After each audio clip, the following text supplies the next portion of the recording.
from the Texas line. I ain't got much, but I'm damn proud of this double wide up in the pines. I'll do whatever it takes, I'll go to my grave, protecting me and mine. So you better understand, if you step on my land, I'll leave you where you lie, let the wolves cry.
I ain't got much, but I'm damn proud of this double wide off in the pines.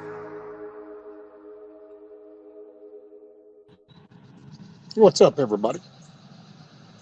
Good morning, good day, good afternoon, good evening, wherever it's working for you. So we got what's up, who?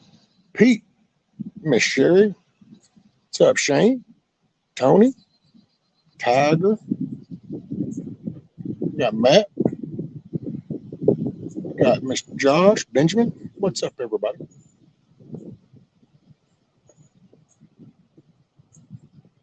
Oh no, I just was gonna go live and then I waited because I was listening to Hutch's, which if anybody kind of missed Hutch's premiere,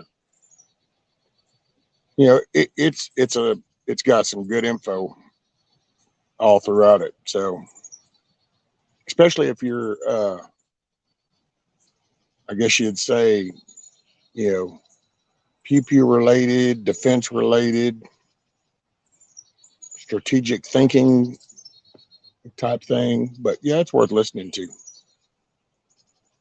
Yeah, it was a premiere, Pete. It was a deal that he had done last year with him, POTB, and Bug Out. So it was ran as a premiere. So that man, you know, with YouTube jacking with their code shit so much, they've got shit so butchered up. I religiously get notifications every time I go live, but then everybody else, it's like they throw a dart at the dartboard.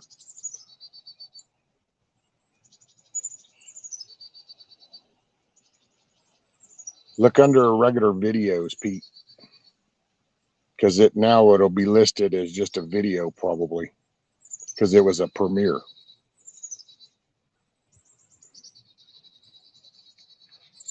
Yeah, he's been replaying that series of the community thing.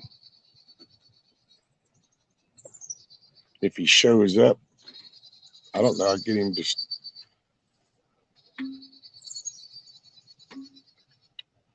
Hey, morning, Miss Amy. Yeah, I don't know, man. I was going to go live and I don't even know why I was going to do it. And just kind of, I guess you could.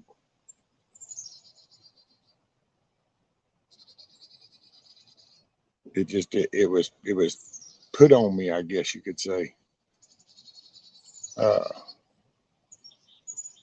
But man, it's just like this weird analogy kind of just came to me, and I wasn't even really thinking about it. Wasn't kind of even actually. I want to say I was playing a round of golf online, of course, because yeah.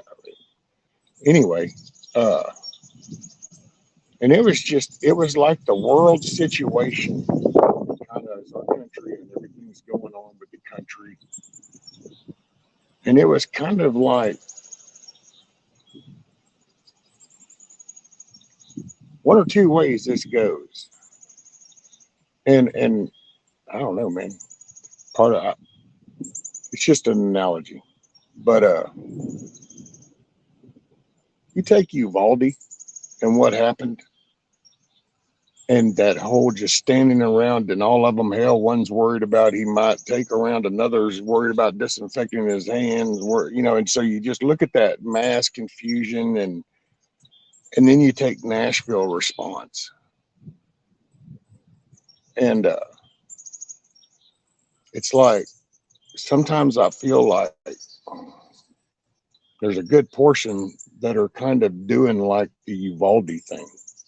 And it's like all these other little things instead of just, no, this is the immediate issues. Deal this, that comes later kind of thing.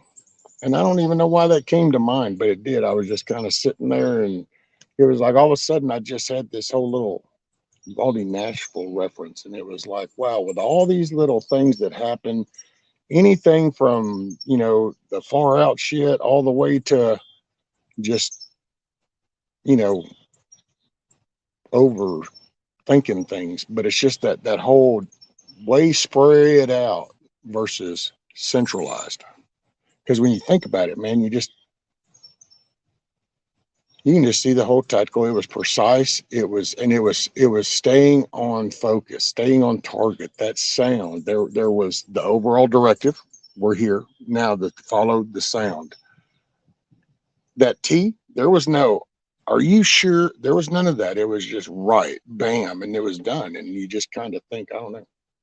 Anyway, I don't know why. And hell, that might have just killed the whole stream for the day. So anyway, sorry. I just somehow felt the need to say that out loud, I guess.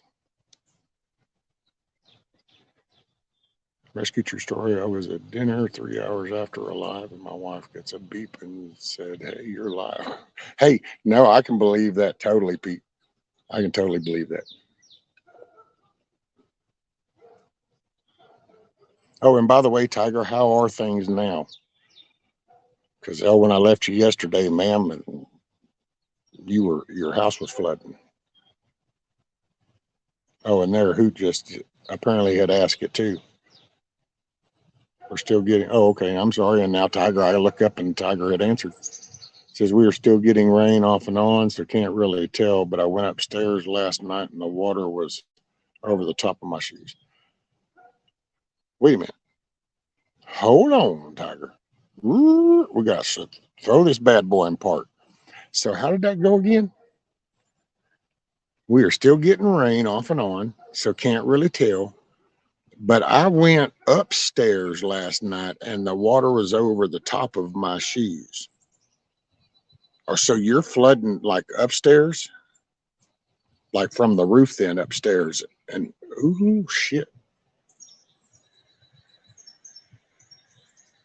Okay, see, that's not God. When you had first said flooding yesterday, I kept thinking like maybe down a wall and on the floor.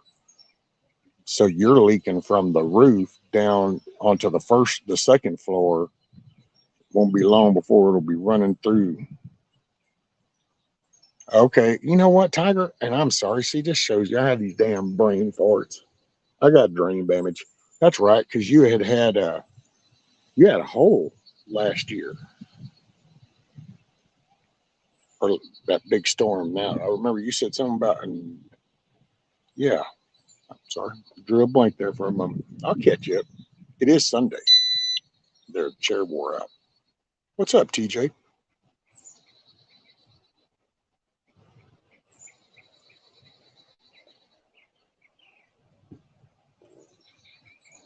Yeah, I was cutting. I didn't. I was working on cutting these log things up.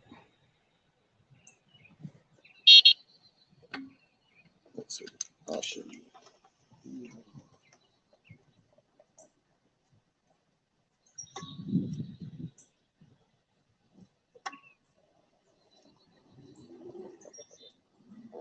So I'm cutting these up into little pieces like this, and then I can split them, which is cool because they're already drying. For man, I don't know what tree this is. I can't remember, but damn thing sure does dry up pretty quick.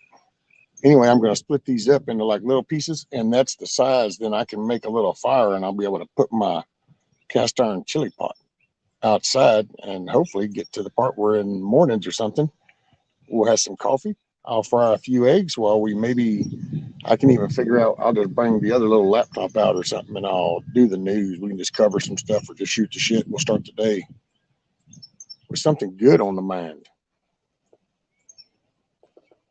Anyway, that's what I've been doing. And then I saw Hutch's thing, so I took a break and was listening to it.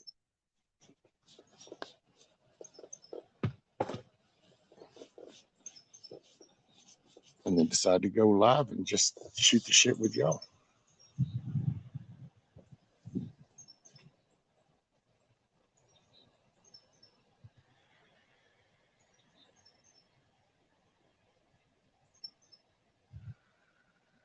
Yeah. Well, and and my only, I guess, the only reason I even cut it was just an analogy of just the overall, because that was like, good gosh, what was that? An hour, 100 and something minutes overall response, and this one here is like 14 minutes. Received, arrived, dealt with. So, and it was just a focus of, you know,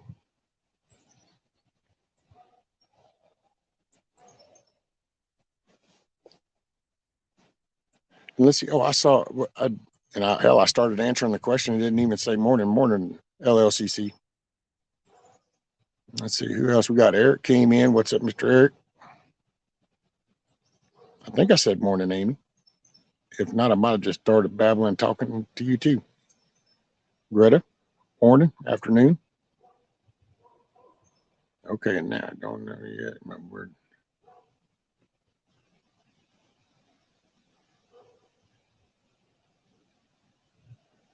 Yeah, that's sorry to hear that, Tiger. I, I wait for the day that happens here, especially now because I ain't shit I can do. I'll be doing good to get this tarp. That's actually why I saved that tarp. That's my backup plan. Something goes wrong. Yeah, them shingles are already damn 45, 50 years old.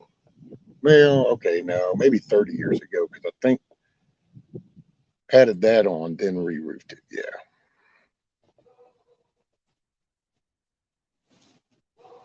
Hey, Lady Hammer.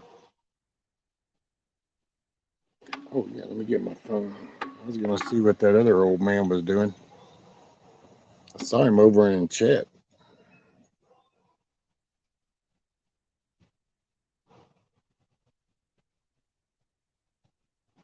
Oh, hey, by the way, I know TT1, he knows that with the Bear Independent and the Refuge Medical, they're up to now number 72. 72 lives saved. That's what's up. All right, let's see what we got going on here.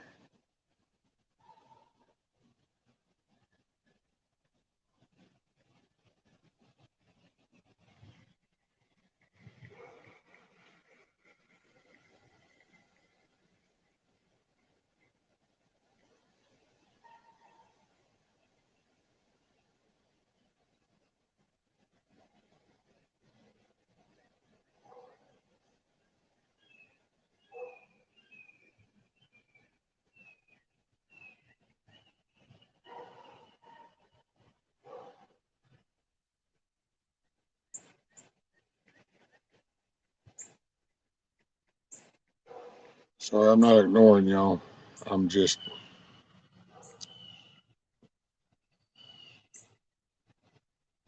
not that. I'm motivated, but just not that motivated.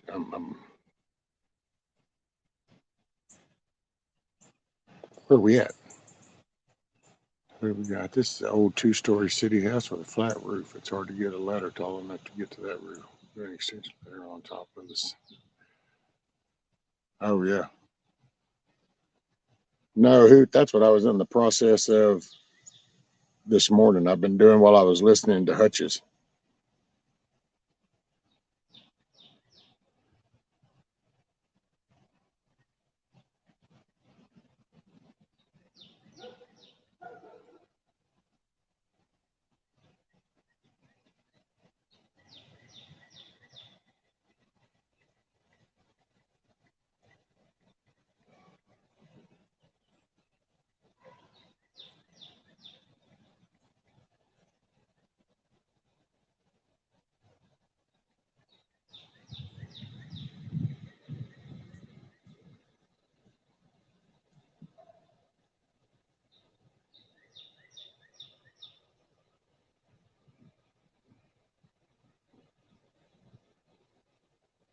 Man, sometimes it's just, I don't know. What's up, D-Dog? Okay, so let me catch up now that that's all done. What's up, Wizard? Hoorah. Oh, well, I already tossed it over there, but yeah, I showed a little piece of what I've been doing is cutting them up.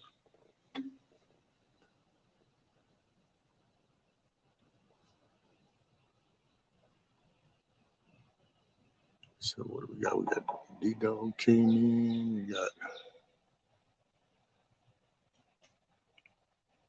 well, if I've missed you, I'll just put it this way. If I've missed you, I sure do apologize. It wasn't intentional. It's just because I couldn't keep up. So it just is what it is.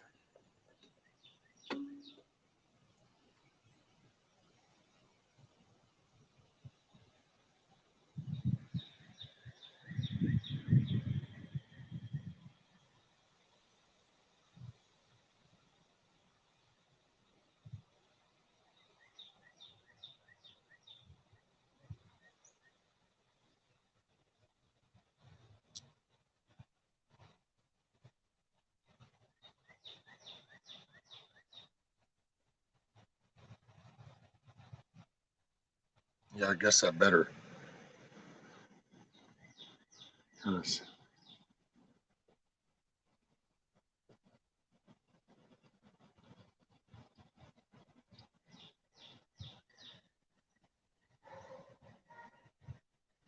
I would think he would know.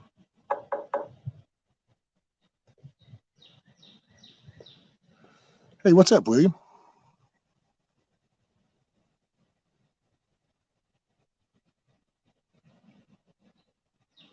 What's up, Miss Amy? It's amazing what you were just planning to see would do to the Oh, and Eric had a bunch of stuff I wanted to get done today. Did the flea market yesterday and hurting bad today and just wore out. Well, you might need just a moment to just take a breather, Eric, and you recharge.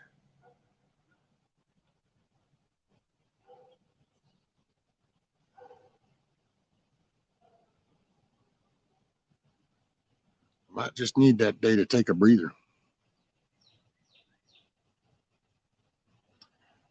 Well, no, they come and go, Lady Hammer, as far as mine. So,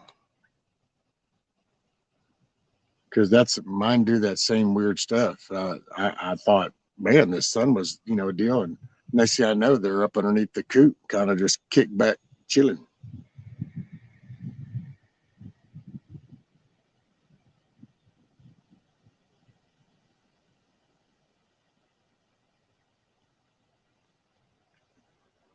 D-Dog rescued. BB make it another day. Yeah. It was actually, yeah, I got to work on them cameras eventually. Because y'all would just get a kick out of it. I was going, oh man, that dude, because he had been kind of letting me know that, yeah, that he was up, he was ready.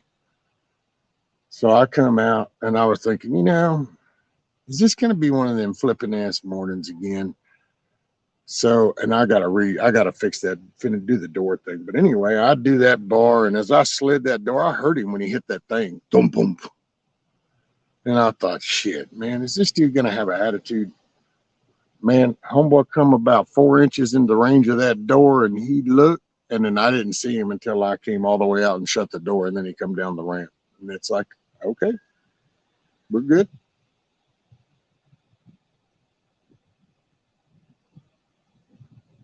So yeah, we've had a mellow morning, and I got all 3 eggs before noon.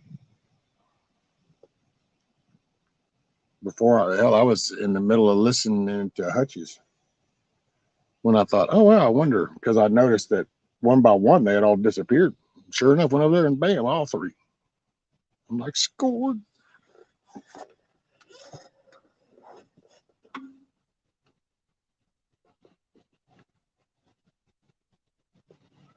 Who says Lady Hammer, your chickens are weird? Chickens are weird. All right, Pete. Take care, brother. Keep your head on a swivel. Make it a good day, sir. What's up, Carl?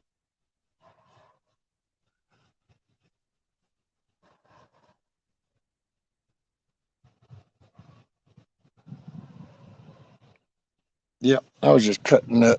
That's a matter of fact here. That's what I was cutting those blocks. Hell, I could have done that instead of picking the damn thing up a while ago.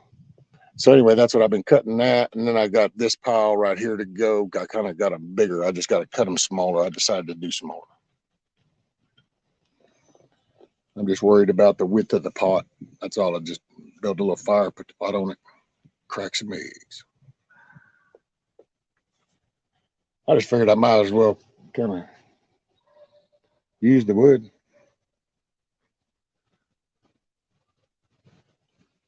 People can kind of see how easy it really is, which I know pretty much everybody that's here. But hey, it's up.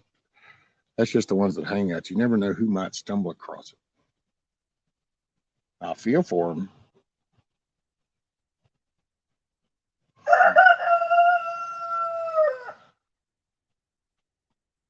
Dude, they made a sound since I opened that door this morning until I start talking to you.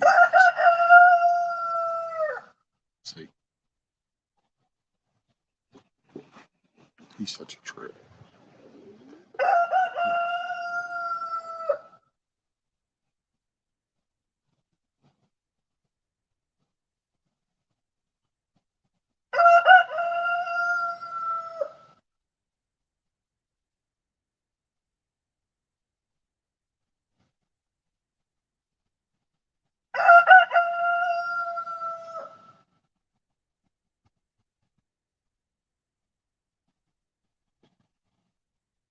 So let's see, Carl says, what'd you say? It was raining there?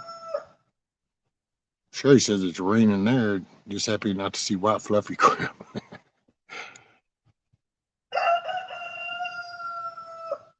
Raining pretty good here. It's nice here. It's a beautiful day. Like totally awesome day.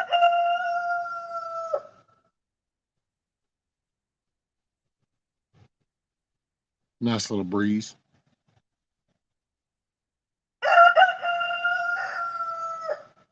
This would be an awesome riding day. I just happen to be in the shadow of that oak for about the next 20 to 30 minutes maybe.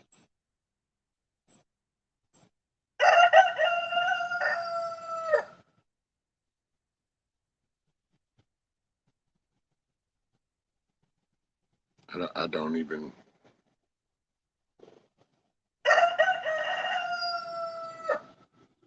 Yeah. He's just feeling the need. 80 yesterday and about 47 now.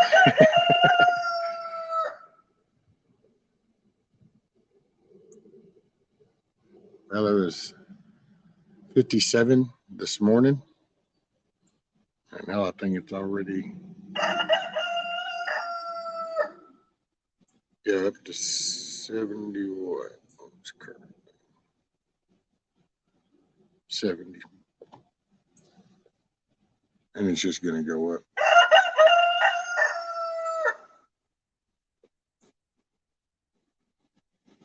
All righty, Tony. Later. Make it a good day. Choice is yours. You can do it. Let's see. A day ago, they said this would be snow, not rain.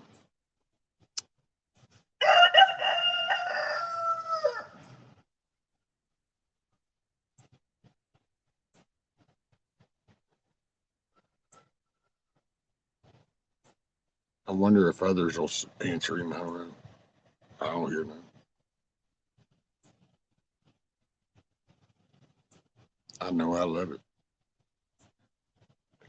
Just gets annoying right at the moment when I got to talk to you guys, because then it feels like he does it intentionally.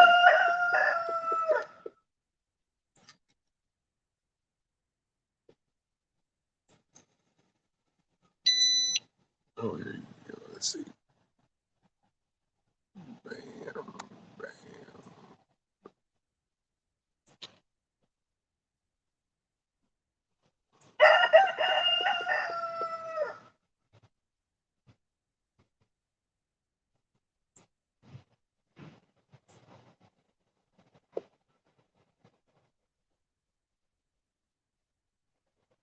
Damn, so much shade is right here. Really doesn't go way down there into the driveway.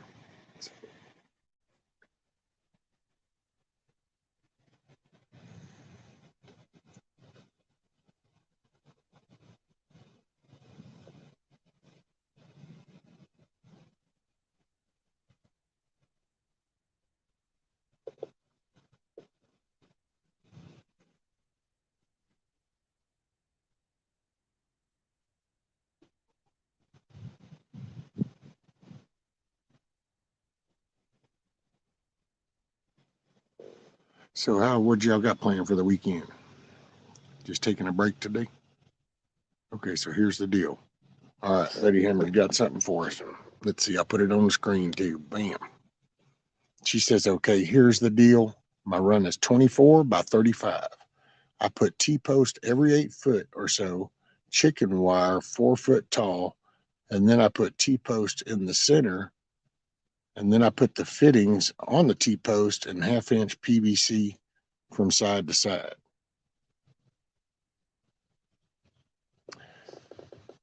So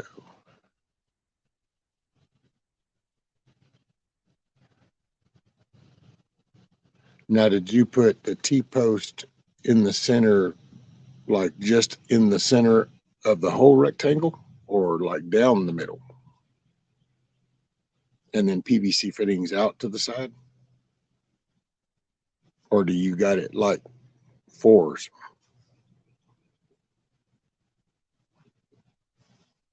I raised the center up about 4 foot and then I put tarp on top, but the wind blew it all apart.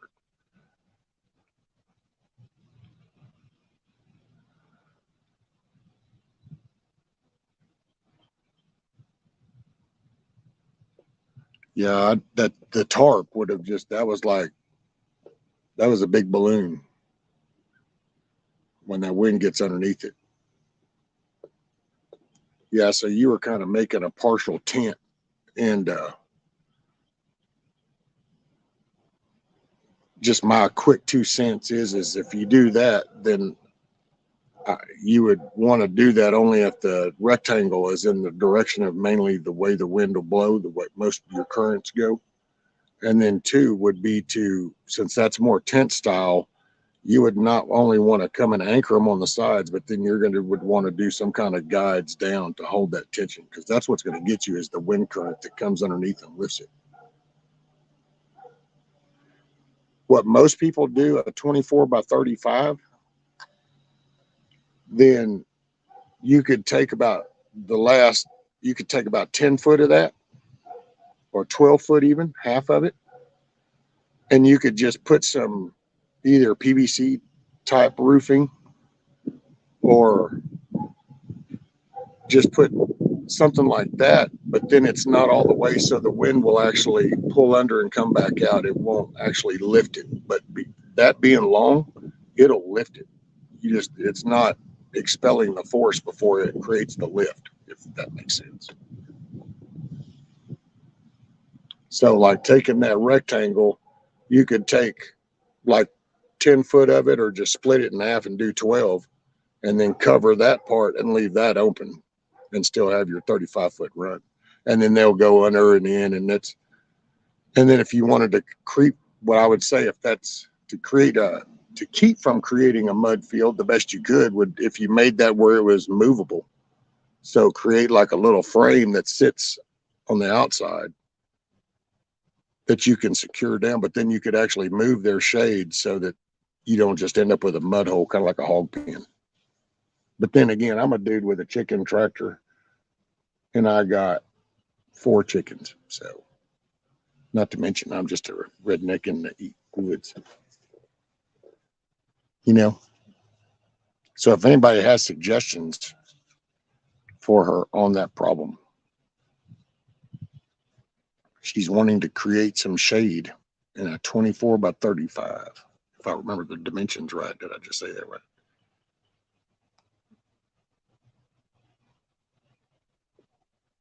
Yeah.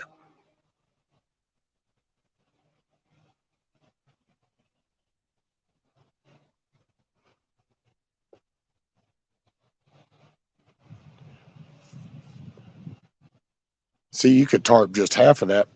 Don't do the whole thing, just do 10 foot, and don't make sure it's got a good open end. So that way that's short enough. It'll make it easier to secure. What's up, Papa's Farm? Did I see Kiss Off? Yep, Kiss Off. What's up, ma'am? I see Kush. Who else did I miss?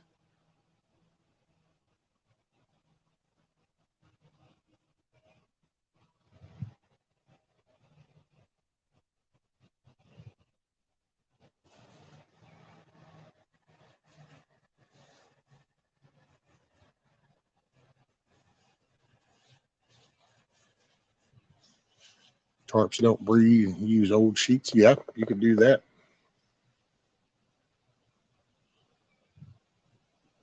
I wish I could just do that here. Son, I'd be on Overwatch 24/7. See, look, there goes a herd of 3 right there. Where's my damn dog? Get, get. Sorry, my language.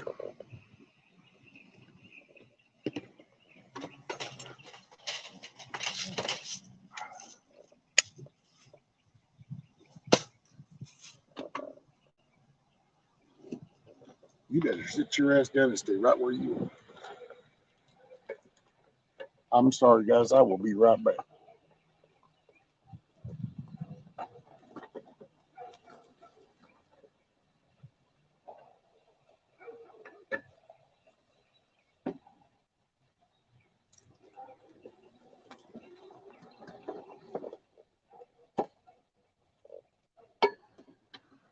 Them little pack of dogs just run around like, hey. What's funny is there'll be a person that claims them, but yet they have no idea where they're at or don't care. But I'm supposed to. Other people. That's that, well. And then we wonder how we get into these goofy predicaments we get in this world.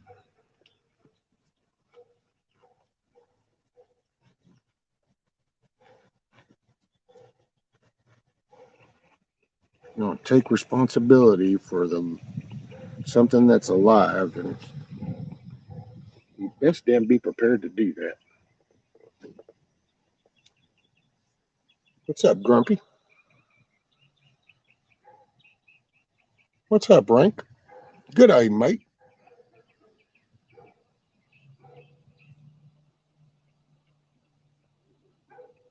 I'm sorry if I missed anybody else. Let's see.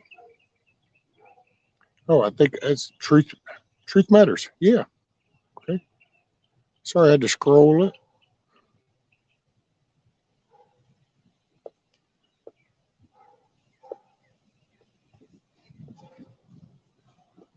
So anyway, man, I'm glad mine listens because he didn't even make a move because they stayed on the road, but it's just didn't.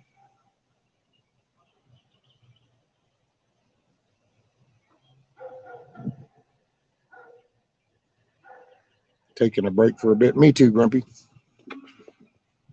I've been using my little electric chainsaw that Moose Man brought me, cut me up some little sections. I decided to repurpose those limbs.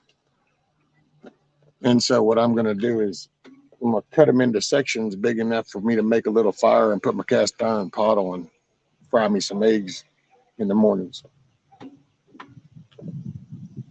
Talk some shit, talk some news, try to start the day off with everybody. Hopefully it'll give everybody something positive. How's that? What backwards says? Prepare the mind. Prepare the mind. Get your mind right. Gotta get your head in the game.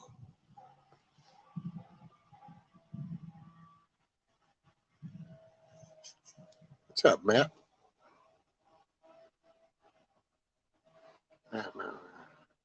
Oh, I know the critter cams are cool.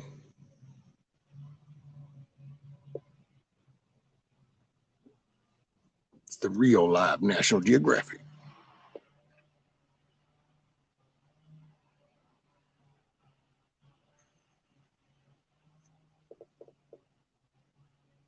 Sherry says, no chicken owners answered my question. Would a patio umbrella work for shade? Oh, yeah. Hey, look at there. What's up, the man with the plan? What up, bud? How you doing, man? Yeah, still sunny side up. Yeah. Man, it's just a lazy Sunday. I was supposed to got on my little, my small equipment right here behind me. My shop's kind of a mess right now. So I did 22, 23 properties this week. Hell yeah. Full That's what's up. cleanups on them. Full cleanups, the leaf removal, everything, man. It was a dusty and nasty, and you know what I'm saying? Mulching all them leaves up and blowing them around, and so I gotta clean all the air filters. I gotta get a new air filter for my push mower, and supposed to do it all yesterday, man. And I stayed up late Friday night. I was so tired I couldn't sleep. Yeah, I can see that. Did they fix your gully deal? My what? Remember that gully, that washout that you had on that one? Oh no, they still ain't fixed that property. You just work your way around with the mower? Yeah, I can ride my mower up through there. I just weed eated it last time, man, because the whole backside section of it, they've dug it up and they've been running back and forth through there because it's a power line, but it's just kind of a nice, a section of their property. And they've been running through there with them big trucks and stuff, clearing them power lines. So I just weed eated it last time. What's up, Papa Spawns? What's up, Elusive? Elusive, Sherry, Kiss Off, Tiger, this and that, Rink, Camel Carl, what's up? What's up? Lady Hammer. What's up, Willow? All them good folks in there in your chat, brother. Yep. Yeah. One of the small places the cool kids can hang out. Well, I'm glad that storm missed us yesterday. It come through. It got a little nasty lightning and, rained real hard and we got some hail, but it was just like a little, I don't know, like marble size at best, So We didn't get no hail, but I sat here and when I closed that thing down going, oh, boy, did it roll in. It rolled in good. And luckily nothing really bad happened, but that lightning was a good little show. I felt for the guys that I knew had to go to work. Devil Dog, what's up? What's up? Yeah, they just north of us, man. In fact, it was in our county, and they kept saying our town name, but I'm like, man, that's like 15 miles up the highway, and they got some damn huge hail. There was on Facebook on the local thing we have, on the Facebook, bro. It was people's windows got busted out and shit on their cars, stuff like that.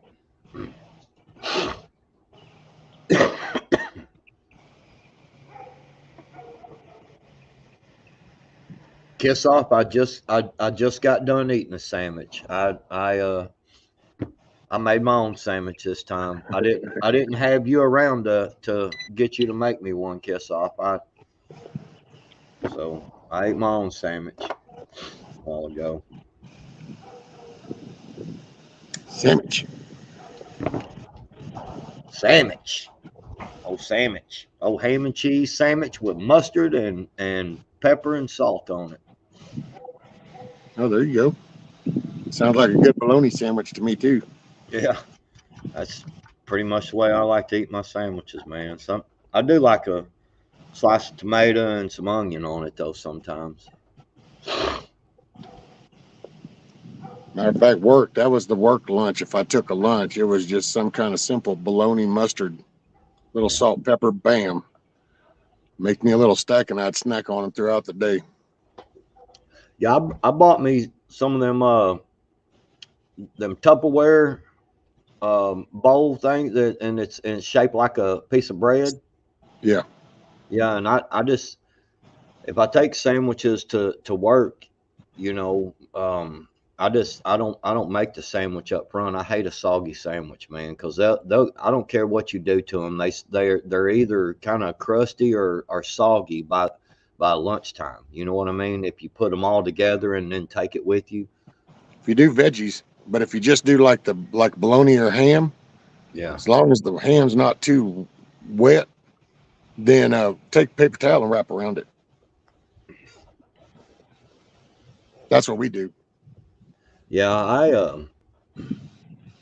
Any veggies, we just keep them separate. Yeah, I keep all my stuff separate, man, and then just make the sandwich once I'm out there. Holy shamoly. There's that old, no, I'm just not quick enough on the draw.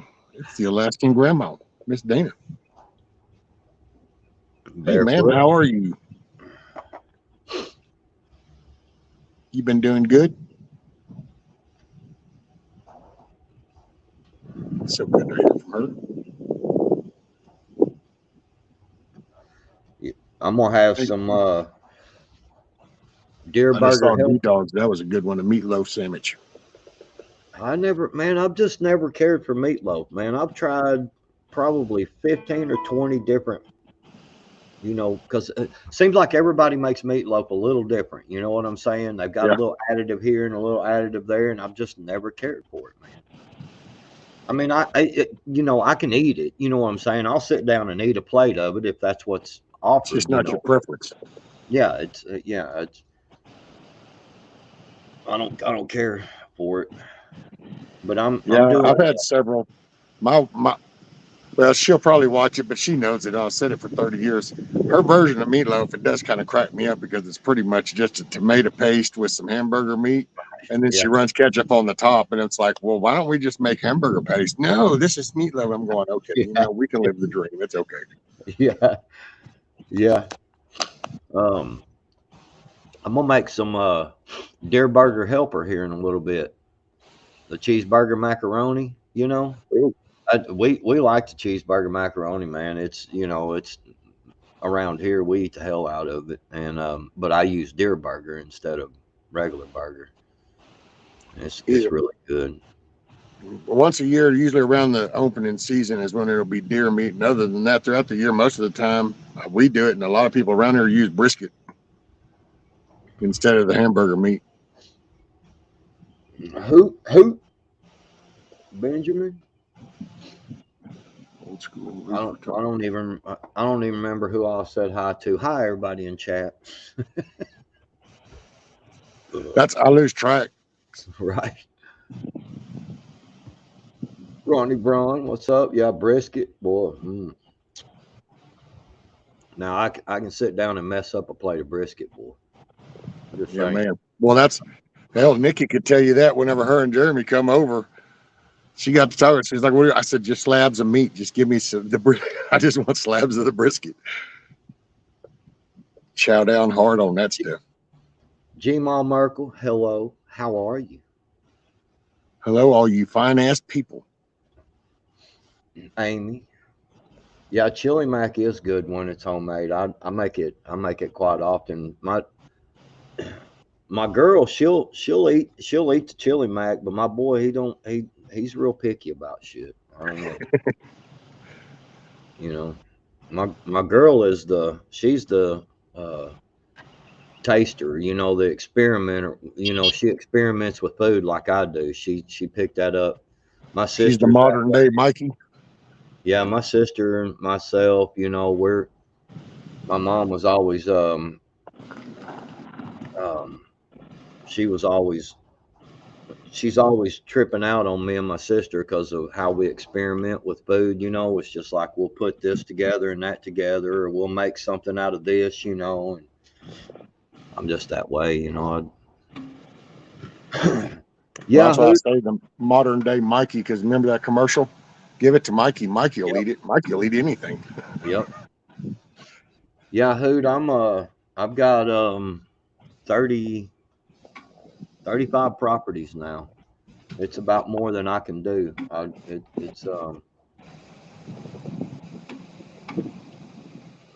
love you too, G-Ma. I like messing with G-Ma. She gives me a hard time, man. I like a G-Ma though. G-Ma's pretty solid. Oh yeah, absolutely. Yes, Tamara ma'am, Miss Dana. says he's out of venison, man. Well, Boy, that's a no-no around these parts. You don't get out of venison, man. You kill enough. oh, here's Lady Hammer. Let's see. There she is. How are you, ma'am? Good. I wanted to show you what I was doing real quick. Can you hear me? Yes, ma'am.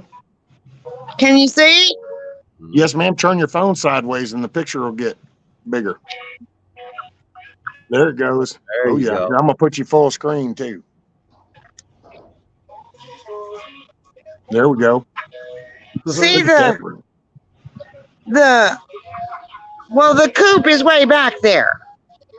Right. I haven't finished painting it yet. But see the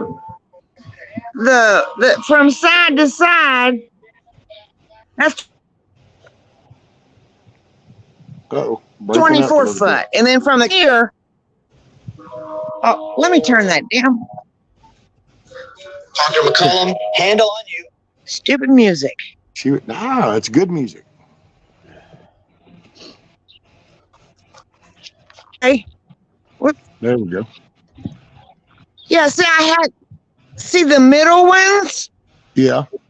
I had all these pipe laying on the ground because and I had this like the middle taller, and then I had the tarp each going to the center up there at the top, but then the wind just tore it up. Well, I mean, and I'll just throw my 2 cents in, and then now that people see it, and then they'll chime in. I would, looking at that right there, my first take, I guess if it was me, I would probably only do that first little section away from the coop with a tarp style setup, and then I would just leave the rest open, because most of them will just like the majority out open. Because if they really want to, like if it's a weather thing and they're wanting to really huddle, they'll go in that coop. Yeah, well, see, they're only about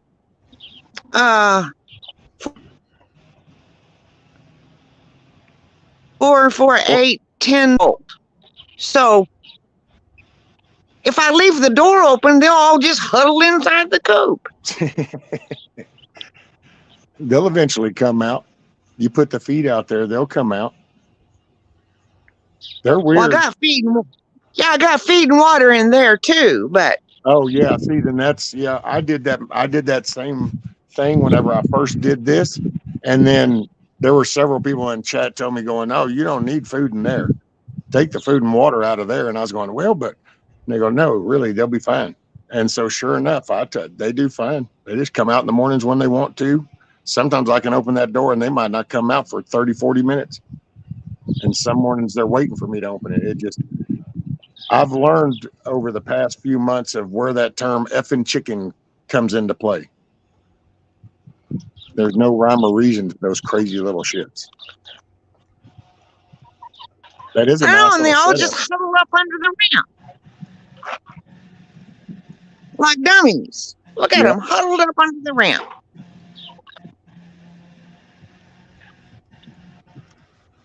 Yep, they just some of them are roaming around, but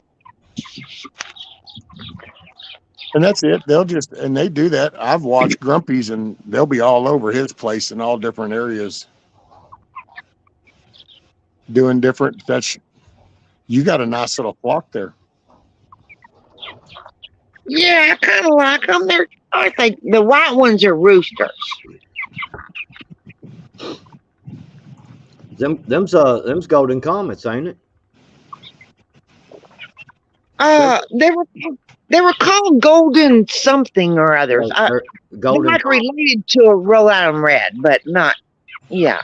Yeah, them ones there's golden comets, I believe. Them's the same ones I have. I have 5 golden comet hens. They're really good chickens to have. They're and they're man, they lay eggs good. They good eggs too. I know the eggs I get from mine are just wonderful eggs, man. They taste really well.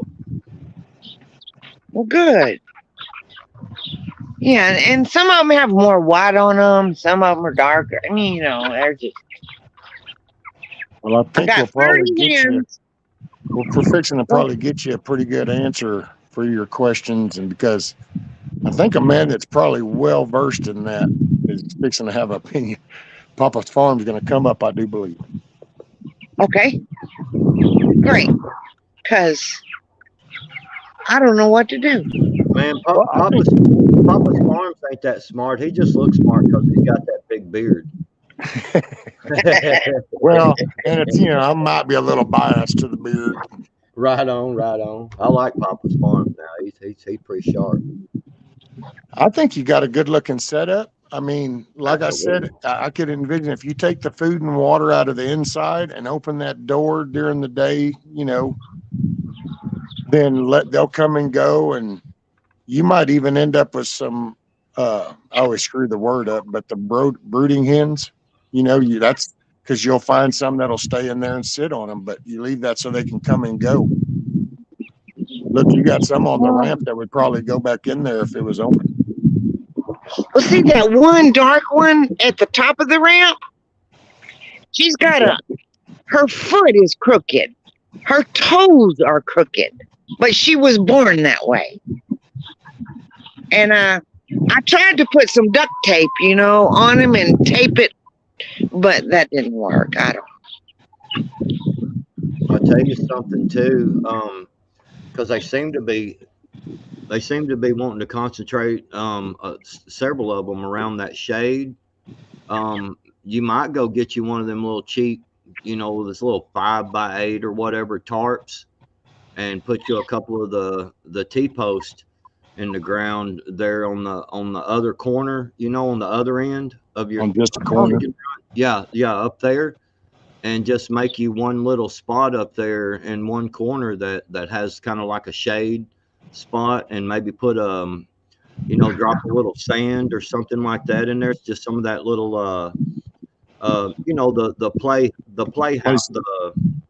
Yeah, that's what they were telling me, is that little play sand pit stuff you'd get. Yes, sand pit stuff. Oh. Yeah, you can get it like at Walmart and places like that. Yeah.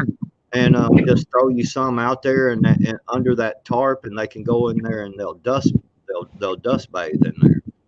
I could say, because that little small area backwards is perfect, because if you did it in that far corner, see, that would be far enough away. It would pull them from that coop, and they'd get out there more active. And yes. See how they're all bunched up in the shade right there?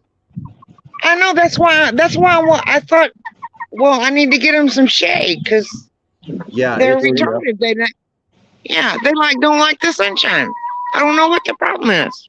well, it's they. Yeah, the chickens can have heat strokes. We actually had one that had a heat stroke. I kept I bought one of them little cheap box fans from Walmart, and took it out there and I blow it through the coop during the summertime. And you'll be surprised at how many times I go out there and them chickens are sitting in front of that fan, and they're sitting there with their wings open a little bit, and cooling down. So that's probably what's going on. Lady Hammer, what state are you in? I'm in Texas. Okay, well, yeah. See, yeah, it's just hot. That's what they're doing. If you notice, they're staying in that shade to cool down. So if you put a shade on the other end, like I'm talking about, throw you some sand under there where they can dust bathe under it and stuff. They'll Yeah. probably, they'll be more active back and forth. Yeah. Well, in the sand, I've been, just so you know, Lady Hammer, they recommended that to me. Hutch actually recommended that way back. I just got to figure out a way to build them a little sand tray because of this little thing that I got. But your setup makes it definitely like Backwoods is saying, you put that, it'll draw them over there. And you got the perfect little spot that you could put just a little sand pit down there and they'll get in there. And apparently, from what I've been told, is that's how they'll remove, I think it was the mites type stuff. They get them on there. Well, it's like a bath for them. Yep. They love. I've got a chicken run on the end of my coop, and I throwed a bunch of that sand and some sandy dirt and stuff that I picked up and threw it all in that chicken run, and I've got a tarp over the very top of the chicken run. It's just only, about 3.5 foot tall, maybe 4 foot tall, and I've just got a tarp over that, so it's a long chicken run that's shaded, and man, they go in there constantly during the summertime, and you'll find them in there. They'll kick that dirt around and find that cool dirt, and they'll just lay in it, Okay. Well, so how do I cover the top? Like, so buzzards and whatever, because they hate buzzards. That's right. Just netting. Just netting. Yeah, just if you do like a 5x8 tarp, you can get them at the Dollar Generals for pretty cheap, and you can get that game stuff back. I just happen to be looking that up because I was thinking of doing a 10x10 little thing for them, just because I don't know. I still feel bad that they're in such a small area, especially. And then I look at this and it's like, see, look, that'd be like in the chicken Toys R Us right there, and I got them stuck in little cheap ass Walmart. And but it's just, I was looking at that netting, and you can actually, that dimensions, you have that pit. I think I actually saw those very dimensions, and it's only like, I think it was $37 or something off of Amazon. And it's just, it's like a chicken wire, only it's out of nylon. And it just keeps the predator birds from being able to dive down and get them. And it keeps them from getting out. Well, see, I have some of that. I have a big roll of that. Well, there you go. I would just tarp that over with that as far as keeping the predators away, and then do like Backwoods said with the smaller tarp in the corner.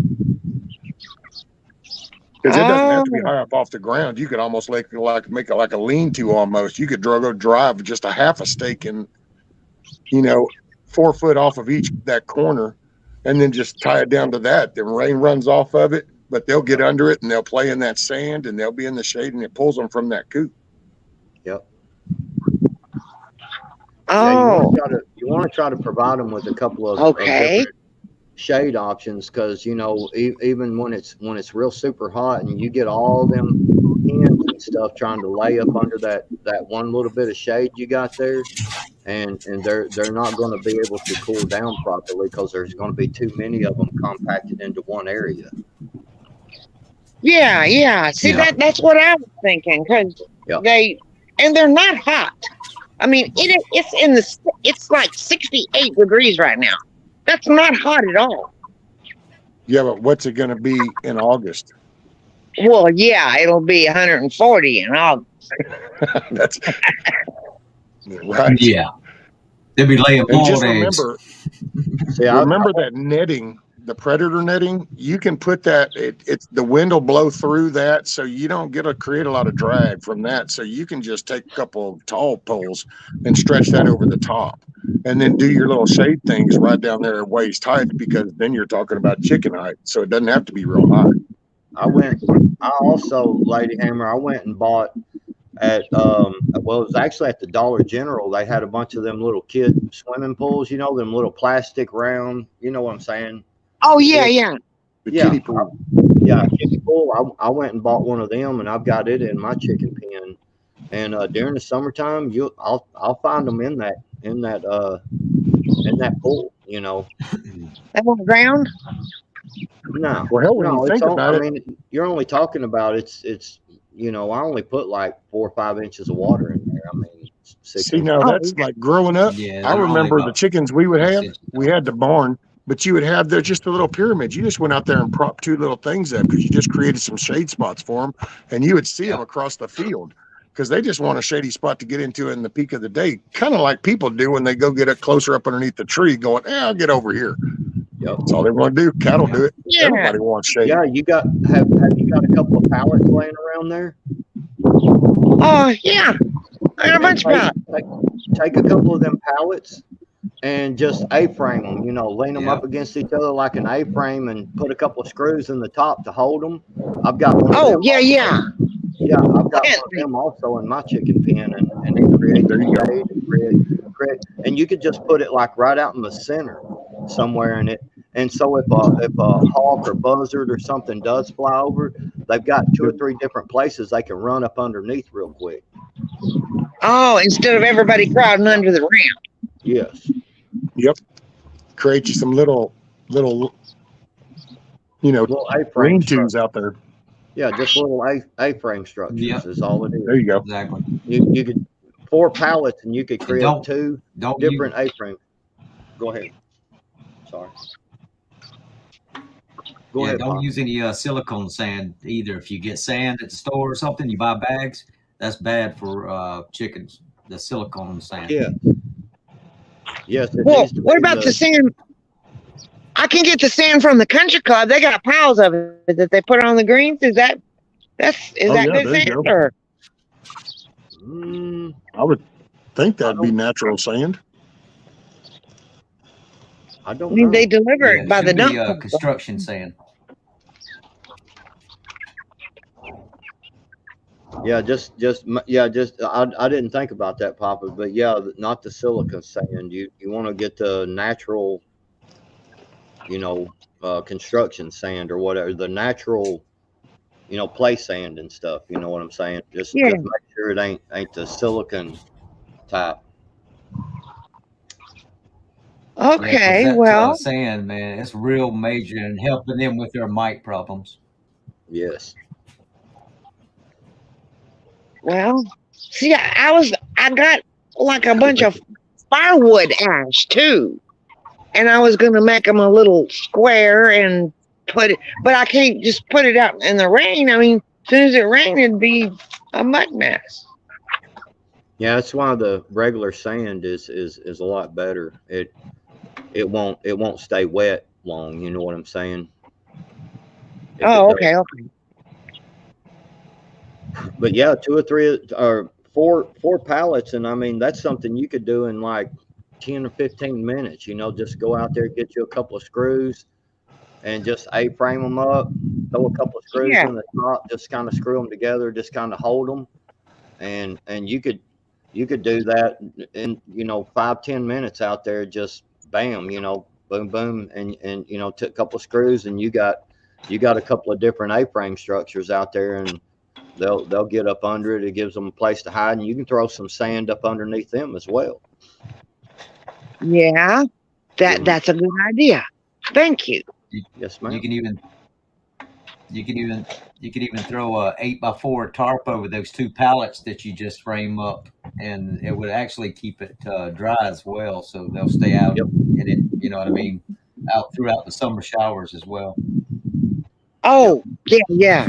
Because I got a ton of tarps. I got a ton of everything. I don't know. I would probably face the open area You know what I'm saying? So the A-frame, so your open area, I would place it in a way that your wind blows mostly there, so that it can blow Frame? through there. Oh, You know what okay. I'm saying? So it can blow through to keep a, kind of like the old school Mhm. houses that they used to build. They would have Yeah. a breezeway in the middle of them. So create that whichever way the wind normally blows there. You know what I'm saying? Uh, Face the Yeah. open towards that wind, so it creates like a breezeway, and and then like Papa's saying with that tarp on it, man, it'll create that extra shade. Plus, when it rains, it'll help kind of keep it dry, and you create a breezeway, and they'll love it, man. Happy hens are important. They're good egg layers. Yeah. And I'll You can probably get up on top of it and sit. Yes, you can stress if your hens get stressed out, they will stop laying. Yes, they will. Yep. Carl's And already be careful starting the with next. using straw. It harbors mites. I don't use straw. I use that what do you call it? That pine shaving mulch stuff Okay. on the Yeah. inside of the coop. That's And what I this is just this is just wood bark down here under the because it created when it rained, it created a kind of a little hole Mud hole. there. A mud hole, Yeah, yeah. mud hole. So, and they were like standing in 2 inches of water. So I put all that wood mulch down in that. Yeah. So now they're not standing in water. But Yeah, Texas, we don't get much water anyway. right. And in Central Texas, our I was gonna wind say. comes I was from waiting for her to go ahead and regionalize that because I was going. I'm not sure about there. We get our share. Southeast, we get plenty. well, you're closer to the water. Right.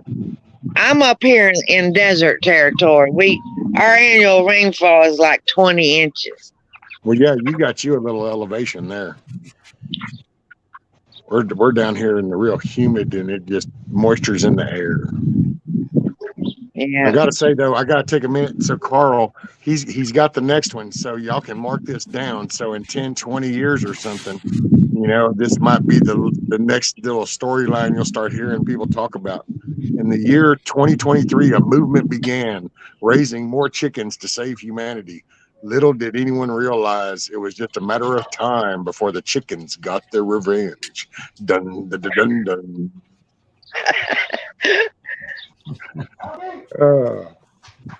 That's a good one. Thanks, Carl. That's cute. It's dry in Austin at the moment. Are you in Austin, Rank? You're not in Austin. You're over in Australia.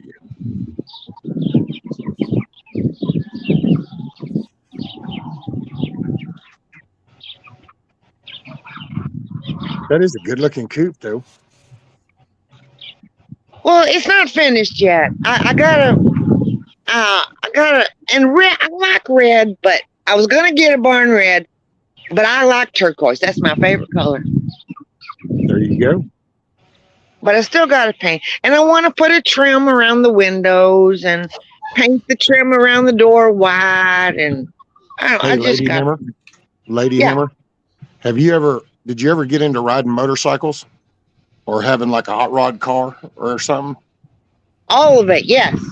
Okay, so you know how that never ended. There was always something to do. Well, this is your new one now. It's never going to be finished. Yeah. The cars always had to be worked on. Yeah. The You'll motors- keep adding on. Yeah.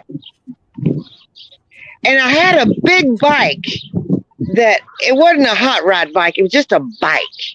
And when I was going to college up at TSTC in Waco, I would ride it all the way there because it was like saving on gas. But it was too big for me.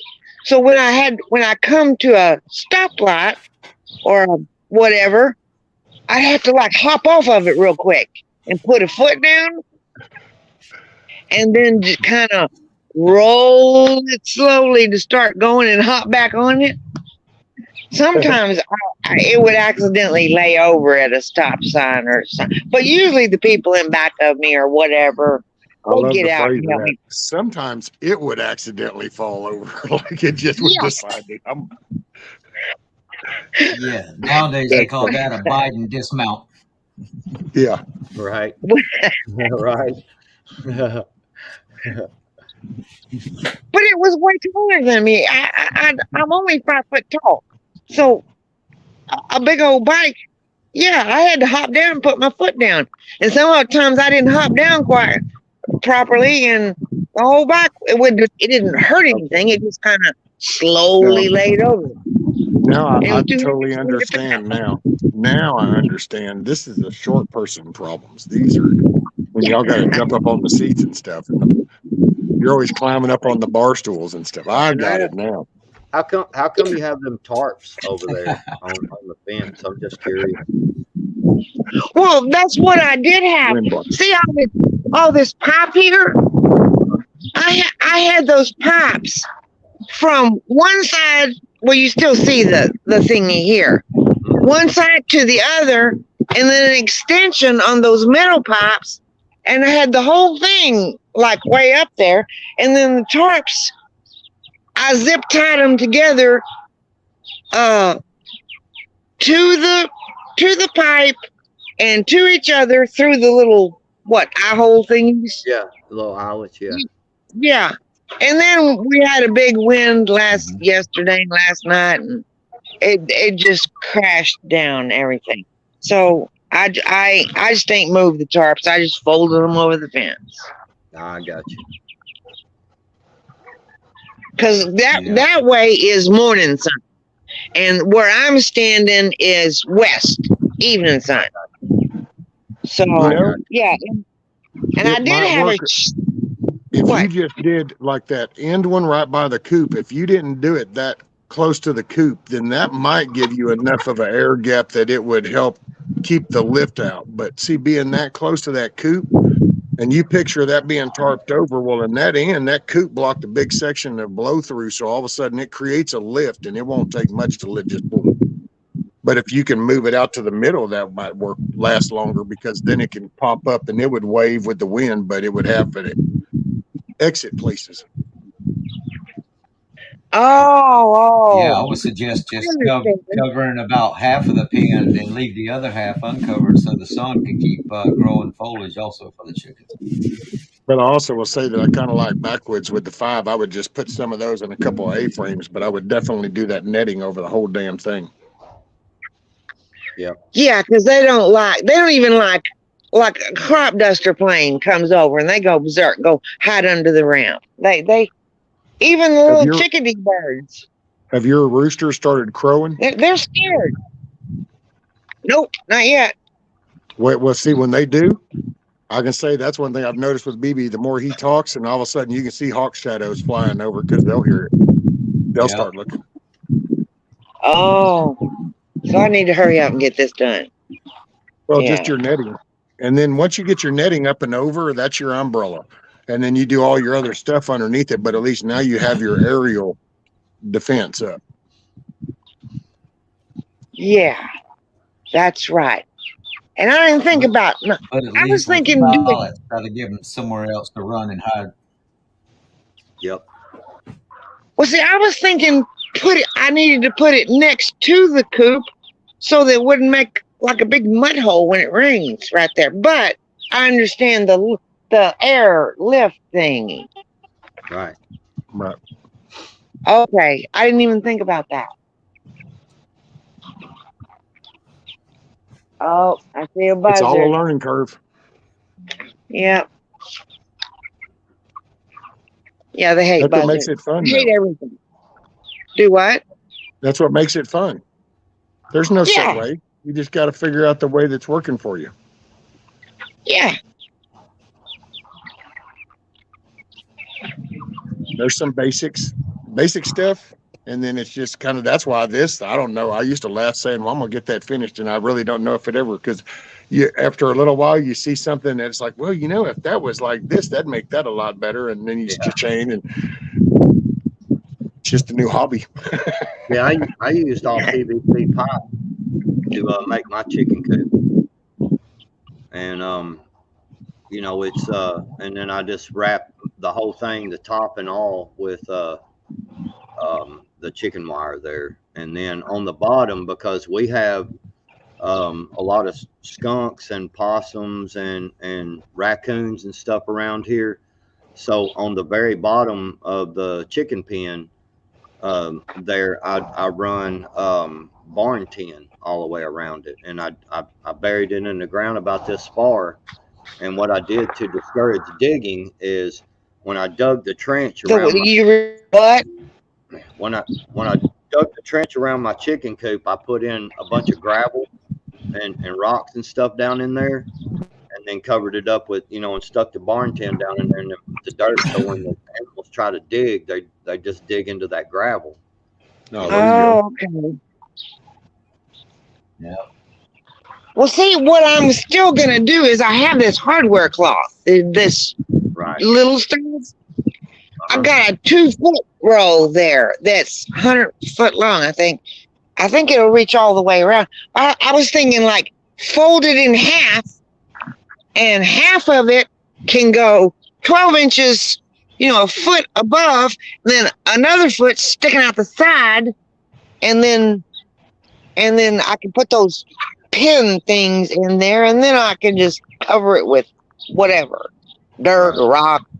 Well, you're going to be about 20 foot short from going all the way around, because you're a 25 by 35, so that's going to put you 20 foot over that 100-foot mark.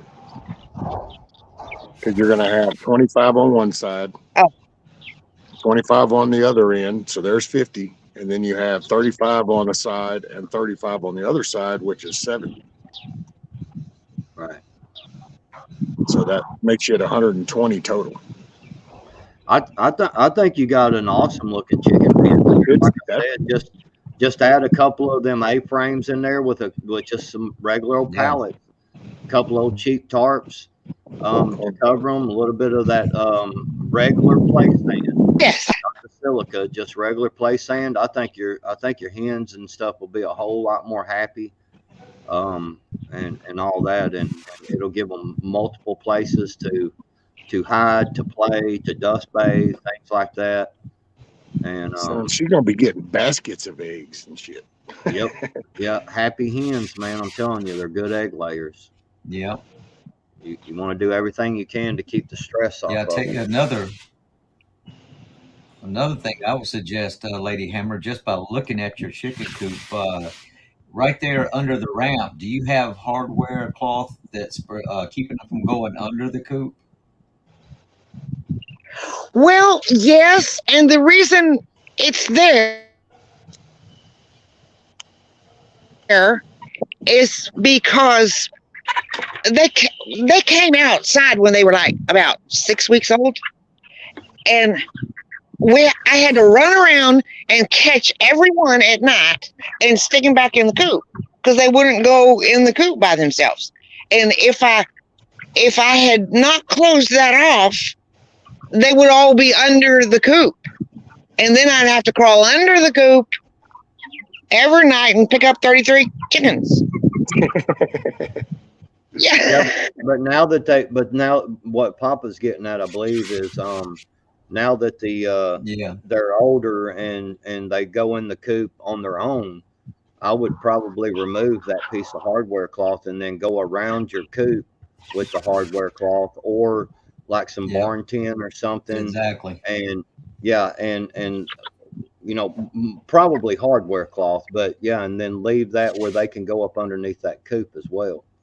By the way, I stand corrected, because I think Lady Hammer said she had 2 rolls that were 100 foot each. So I thought it was just 1 roll that was 100 foot.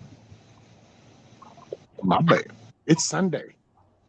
But I fessed that's up what at I the would do. beginning. And also man. go down in the ground with that hardware cloth just a little bit too, to keep the predators from digging down. I would go down at least about 6-8 inches with it.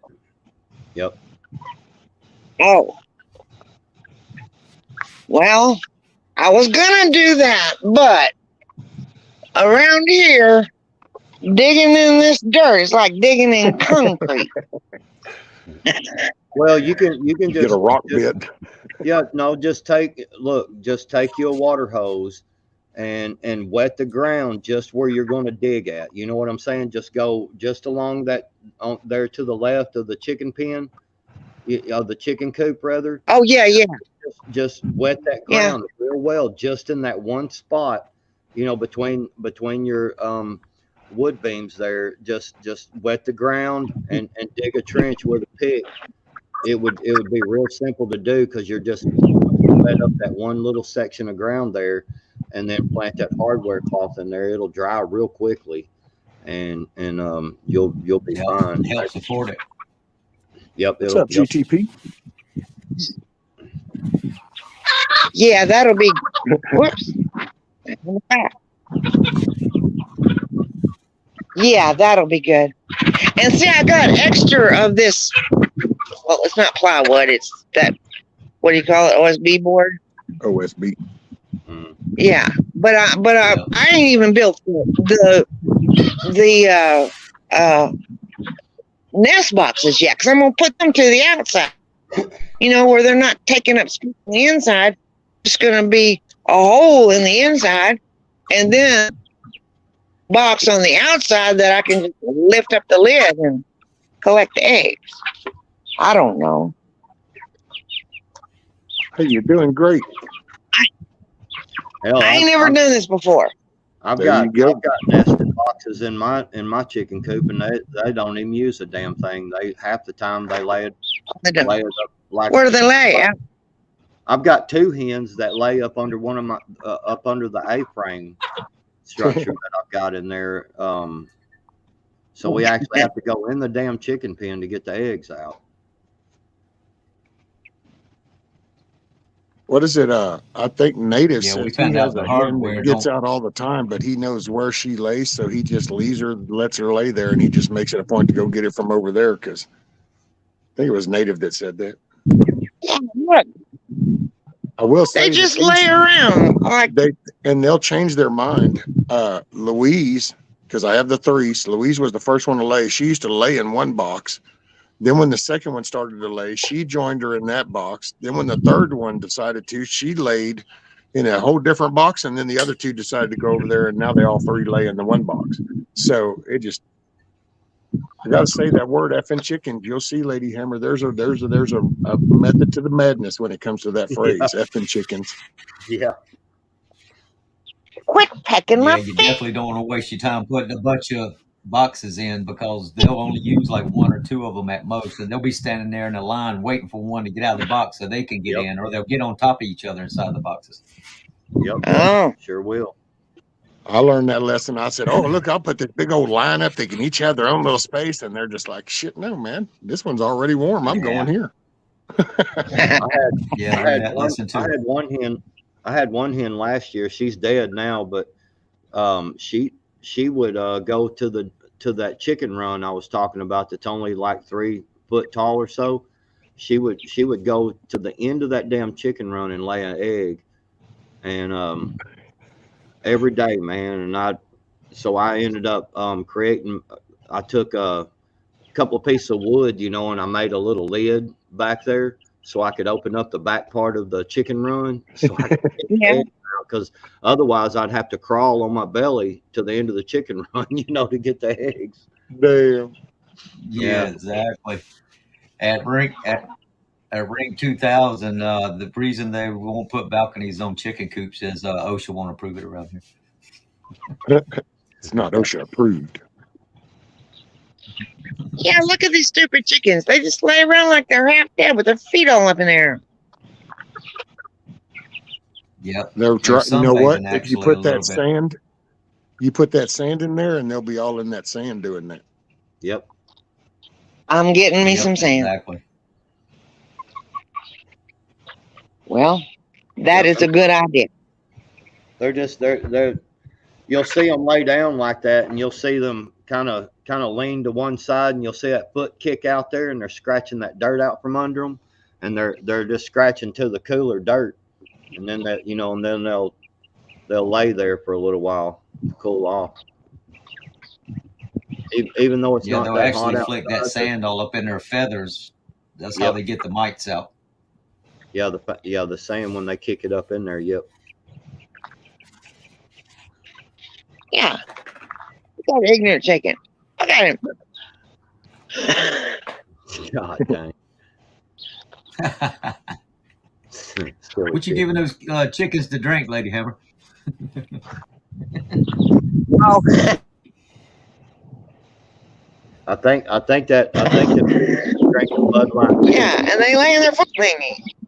Hey, I will say now, and Oh, I'm just a redneck in the woods, and I'm a newbie on the chickens, but I can say what? that they went from regular water to I add apple vinegar to their water now, and going on the second week, I think that has something to do with the fact that I get 3 eggs before noon now, and those eggs look a little bit bigger and they just look healthier. I don't know. It just might be me and my little newbieville, but I think there's something to that apple vinegar. There is. Apple vinegar is good. It helps. I even asked, I think it was Milky. I said, well, how much should I put in? She goes, I Oh, don't see know. I this. just go This glug, poor glug. chicken. And I went, so glug, glug is what I go with my measurement. And she's like, that's what I do. And so I took that Yeah, jug and I they've been went, pecking glug, at him. glug. His tail's even bleeding.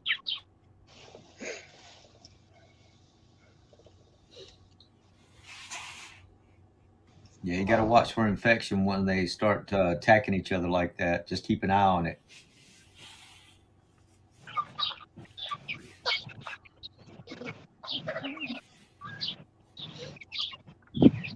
Well, I don't know, Rank. I guess if somebody gets short on eggs, they could always give their rooster some Bud Light. And then all of a sudden, who knows? He might start laying some eggs. And get them all colorful eggs and stuff. They'll come out rainbow egged, ready for Easter. A transgender chicken. Right. Yeah, you give them some Yeah, I Bud think it's called a Lights, grilled chicken your hens sandwich. will start crowing. Right.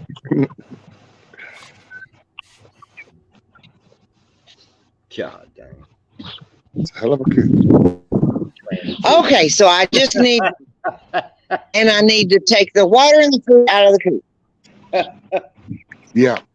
That's what I tell you. Well, and I say that only out of what was recommended to me, because at first I got 2 feeders, 2 waterers, one inside, one outside. And then all I know is that I end up with 30 or 40 people, and half of them are going, you don't need food and water inside, rescue. And I'm going, oh, okay. Well, and they are just fine.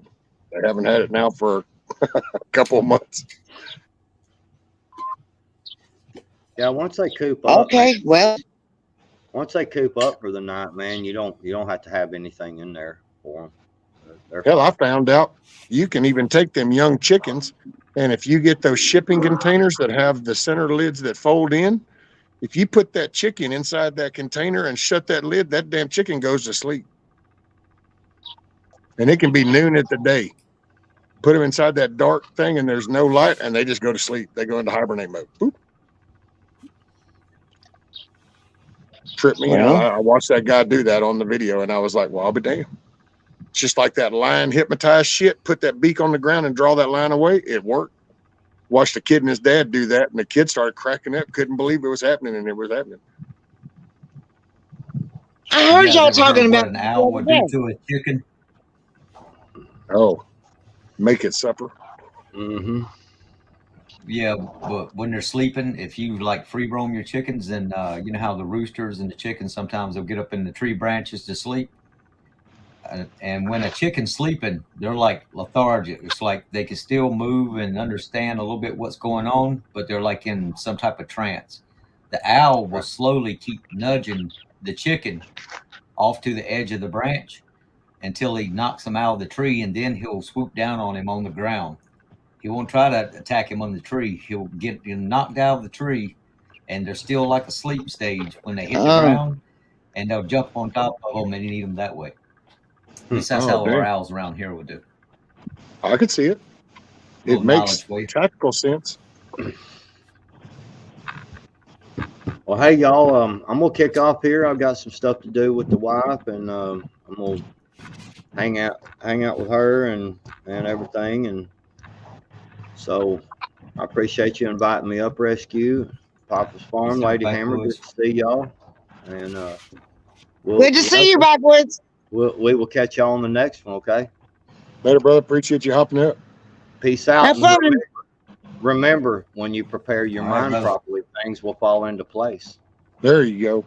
All I got out earlier was I don't know. Backwoods tells you to prepare your mind. I remember that part. That. So there. I heard you say that. All right, y'all. Peace out, man. Everybody have a great day. Backwoods, before Later, you get man. out of here, I was going to tell you. Hey, I was going to tell you before you get out of here. You see that new logo I've got on my page with the Papa's Farm cowboy hat and the beard? Yeah. That's the AI generated. Yeah. That's some pretty cool stuff. I figured that's what that was.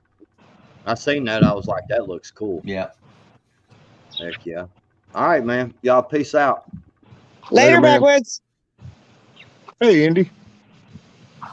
Guys, I'm going to in too. I got to do some stuff. All righty, ma'am. Make it a good day. Enjoy that sunshine. Have a good one, Lady Hammer. Yeah. Thanks a lot, guys. Oh, you got it, ma'am. Anytime. Have a great day. How do I get out of here? Kick me out. Kick me out. All righty. Let me figure out how I need to do that. I don't do that very often. Let's see. I think it's this one here. Have a good one, ladies. I can't hear Lady it. Hammer. Here we go. Okay. Bye-bye. Bye. Yeah. Okay. I think that's the second time in almost 2 years I've ever done that, and I've been requested. I have to figure out exactly what that is again. What that is, yeah. I don't know what to do. Yeah, they don't put a kick me out button up there, just making it easy for you. Oh, that's a good looking day. Independent Mini United. I seen you said hello. Good to see you. Yeah, thank you, Indy, for having me on the stream last night. Sorry, I kind of had to bail on you. I was just, it was a sore night. It was a rough morning, but I ain't whining about it because I don't bother. But I was just tapering out last night. I had to medicate.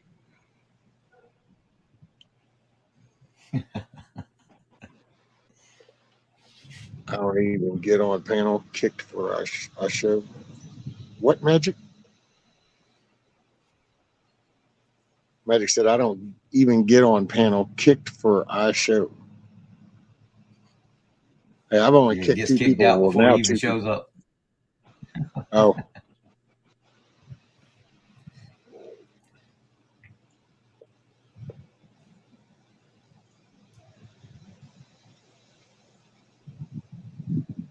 You could drop that link again, Rescue. Maybe Magic could jump in. Let's see. I said, just kidding.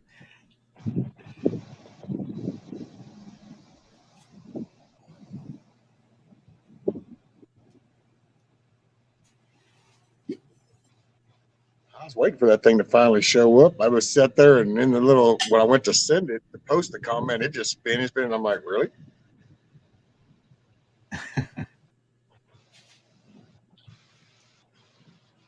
Every night Indy goes live, my internet goes on high.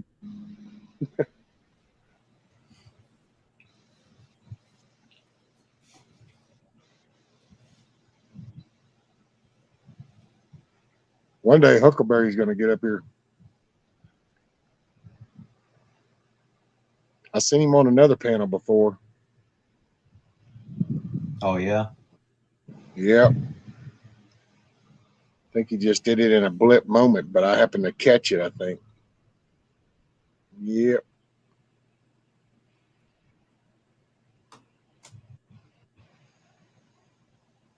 Speaking of medicating, Rescue, need to go grab me a bowl and a cup of coffee.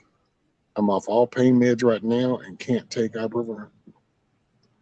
You know what, Dana? I mean, it's as long as you're you're able to deal with that. I think it's awesome that you're not on all them meds. I personally think that's a good thing. I think the creator that did all this other miraculous stuff actually has us set up to maintain. We just have to put the right stuff in, and we have to do our part. Yeah. And so I think it's awesome. I'm glad you're doing better. I think about you a lot because I wonder how you're doing.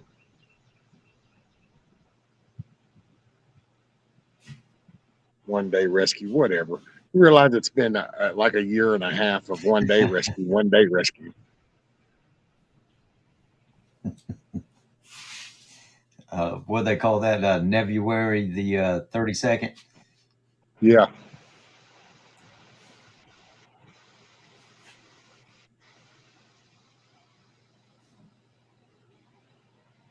So Magic said, yeah, put some paint in my shed, of course, it might freeze, and then says, I guess I will unhook a hose and bring in the paint. What, did you have the paint hooked up the hose that you go out and you were painting?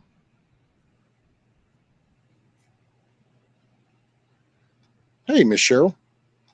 Rescue, this has been awesome having you on the last few days. Love you and thank you. Yes, ma'am. Oh, thank y'all for hanging out.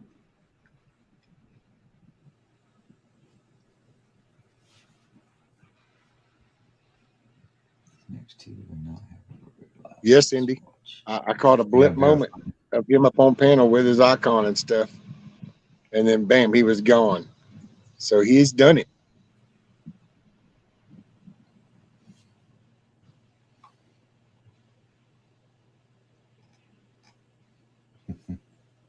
Let me tell you, it's been rough. I don't want to get back in that cycle. Hoping to get through these next two and not have to rely on them too much.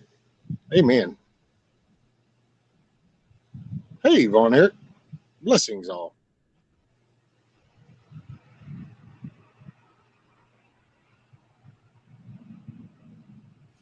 $12 a can spray, $40 a gallon. Oh, $12 a can, $40 a gallon. You can spray a lot more with the gallon.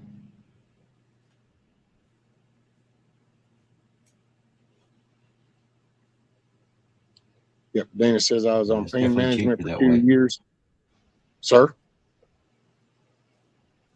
I was saying, yeah, it's definitely cheaper if you've got a sprayer to buy it by the gallons. Actually, 5-gallon buckets if you need that much. Right. Shoot, yeah, you can do a whole house in no time too, or a shed or whatever, in a quarter of the money. Yeah. It says I was on pain management for 2 years after the brain surgery, and I don't want to get there again. Plus, they won't let me smoke edibles. Yep. Exactly.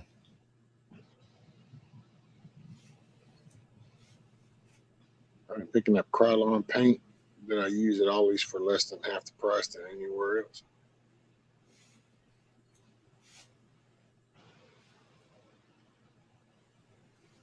Camo paint doubled in price the last couple of years. Yeah, there's probably a lot of people hiding stuff in the woods, Camo Carl. Imagine it did go up.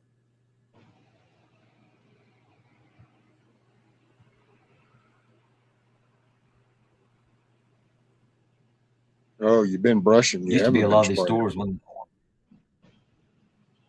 Well, you know, and hey, yeah, good camo, you can actually do with an assortment of colors. Yeah. A lot of these stores, I noticed when they've been selling something a lot, they've been jacking the price up. Whereas before, they used to, if they had something that was hot on the shelf, they would lower the price. Well, and they're mixing a lot of expired shit. I know she's met a few people at work too, and I forgot what we got. And dude, I don't know. It was like, matter of fact, I put it like this: when we went to taste it, I thought, oh, that shit is so stale. And the first thing that came to mind was, damn, this must be the shit that was out in them cargo containers on them ships for months or some shit. Because I will kind of laugh for the Yeah, if you while, and open I up, kind of always tell people, don't forget about all that shit that sat out there for months, and then they had to reroute exactly. and come all Yep. And around. Well, that shit didn't happen overnight. no, and if you open up paint and it smells moldy, it's an old paint. Yep.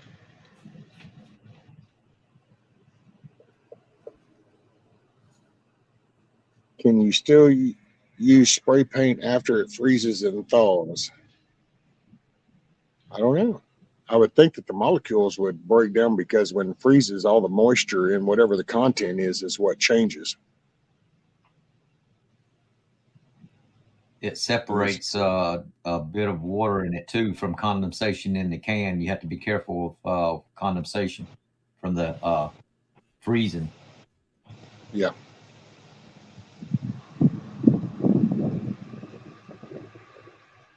And then she also followed. She said, "Oh, they wanted a drug test, even though cannabis is legal up there. I told them no and was kicked out. Refused to go back." See, there's that little shit between government, Big Brother legalizing, and state legalizing. Yep. Because all that Federal and medical state field laws. caters to the government side. Yep. Exactly. I think that's why some of the states were more than willing to go along with it, because they knew it wasn't going to be real big. It was going to be a little bit, but you can't. It's like, I remember when it first started, people used to get so excited going, yeah, finally, it's going to be, yeah, I don't have to worry about the drug test. I said, oh no, if your place of employment deals with the federal government in any form whatsoever, then that's an OSHA requirement, and so it's not federally legal. So, bam, that's not an employable thing. Oh, what? And then here we are. And And so, even while if states have it legal, but depending yeah, on where you work, and even after a lot of these dispensaries opened up, they had a hard time being able to deposit the cash money that they were taking. yeah, banks They had to didn't want fight that for a money. while to be able to even do something. Yeah, exactly. Because that's FDIC. That's why it was Exactly. kind of a smoke and mirror thing, but it was a useful one. But Yeah.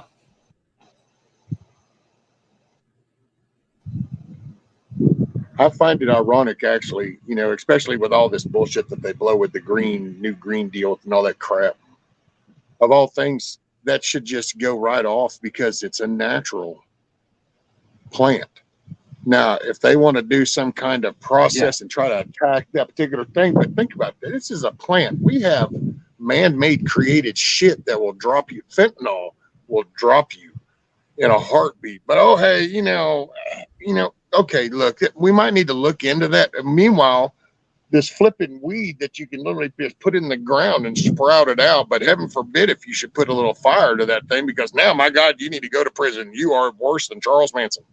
It's like, wait a minute, excuse me? Say what? I know, right? I had an argument with a fellow one time. He wanted to argue me about. I told him, I said, "Well, God pushed that out of the ground. That's a natural plant. You don't have to add anything to it. You know what I mean? It's just like it is. Unlike medications that they make, or crack cocaine or something of that nature."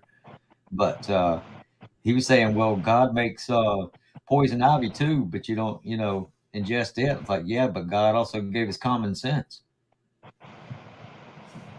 Right. Well, and it's natural, and there's a disconnect over 100+ years that people have developed, and that's that base that all these medicines are based off of a natural plant of some sort, or a natural component, and then they synthesize and they prophetize that particular component. And then because you can naturally just go out on your porch and put your finger in a piece of soil and drop this little dude in there and go, there we go. All of a sudden, we need to know, we've got to somehow regulate that shit, because you guys still need to be coming to us for your blood pressure medicine. You still need to be coming to us for that anxiety and that stress and that muscle tension. Come on back to us for them nerve problems. Don't just go out there. Yeah. If you don't think Big Pharma hasn't curbed the cannabis industry, then you're not paying attention to the game board. Asbestos. They thought was just as slick as snot, buddy, and then they realized how bad it was. Did they go out and made Yeah. some mad dash, Yeah. spend billions of tax dollars to get rid of asbestos? Nah, they threw out a few little warnings. They changed some regulations, and well, I'll be damned. You still had a plant just last week blew up, and guess what was in the walls? Some asbestos shit. So Yeah. their concerns Asbestos. are Yeah. not well planted. No, they're not. You know what I mean? They're not. There's still a lot of houses out there with asbestos and lead paint. Exactly. That's why I say it's just, and then like this green deal, I used to get real agitated because it was so, what? That shit crazy. I just laugh now. It's whatever. I don't. It's kind of like the trans thing. It's like, really, man, I don't even know how to debate that. It's scientific proof. Been there for thousands of years. Everybody's known this. Just because some people have some mental issues right now and they get a bullhorn, no, that's just not going to change the facts. Oh yeah. I still can't get Because it's like anybody the to green deal, explain to dude. me very. Go ahead. Yeah, I can't get anybody to explain to me very clearly about what they're going to do with all of these batteries that are the same size of the undercarriage of the car when they're not, disposable. They're not recyclable. Please tell There's me. no So answer. what I'm hearing you say is that you want to save the air and the sky from carbon-based fuels, but yet you want to do it by sacrificing the ground that we grow food in. Is that what I'm hearing? Hey, I watched a committee hearing where one of them representatives point blank asked them that very question okay, I'm understanding this. So what is the plan? Because one thing I don't read in here is what are we doing with the batteries that we're disposing? Exactly. No. Exactly. What are we doing with those is the question. And then what they do is they get the crawfish and then they burn up that 5-minute timer with a bunch of hem haul. That's what I've watched happen time because there is no answer. It's like the new Green Deal and the fossil fuel. It's like the very chair you're sitting in, the phone that you're using, the cup you drink out of, all this shit on the back end is being produced by fossil fuel production. So to just even phantom taking fossil fuels out of this whole equation, and it's like you can't just shit new stuff. It doesn't work that way. The very foundries and the factories and the machines, the AI robots that everybody, this is all fossil fuel generated plastics and metals. It's crazy. Yeah. And yet they just, dude, millions of dollars, hundreds of hours of debates and committee hearings and all this shit, all this propaganda crap. It's not even beginning feasible. Hell, I don't know. And maybe it's just because I'm just a redneck in the woods in Texas. This isn't rocket science. Drive across Texas. No. And then envision doing that in an electric vehicle and you'll laugh your ass off going, oh, there's just no flipping way. And it's like, exactly. So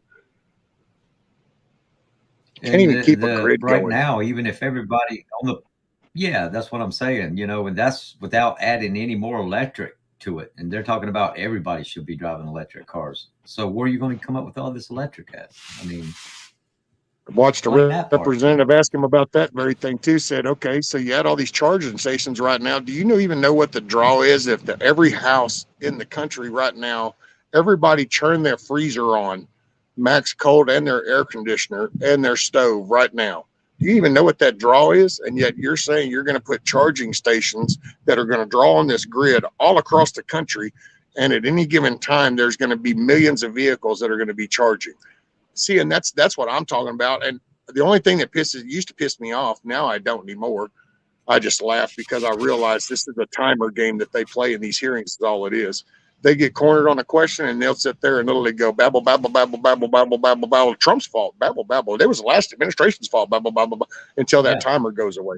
And then all of a sudden, the next one in line is going to be a Democrat, which is going to totally let them hyperbole their bullshit some more so that you can kind of downplay that whole question. Because it's just not feasible. It's stupid thinking. Yeah, you just wrapped all of our Congress up in one, little bundle there. I mean, that's exactly what they do. They get up there and they dodge questions. They act like they can't remember. They babble about words that has nothing to do with what the question was, but yet they want to push an agenda to do what?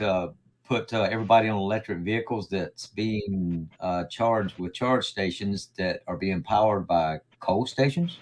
Uh, the few that are charged by solar panels are taking up so much land that, okay, let's think if we put enough solar panels in to charge all the charging stations that it would charge everybody's electric car, there'd be no room for farming at all Wait, because Papas. everywhere would be covered with solar panels. But here's the catch. You can't do it off of solar panels because the solar panels are only getting generated by fossil fuels. So when you stop fossil fuels, you're not generating any more solar panels. Yeah, exactly. See, that's what I'm saying. Yeah, they don't even think exactly. that far. And it's like, wait a minute. Well, it's like, wait a minute. Yeah, how are we producing the batteries that you're wanting us to use? At what point How do we you mine not the material realize to that make the your batteries that you're solar wanting us to sun use?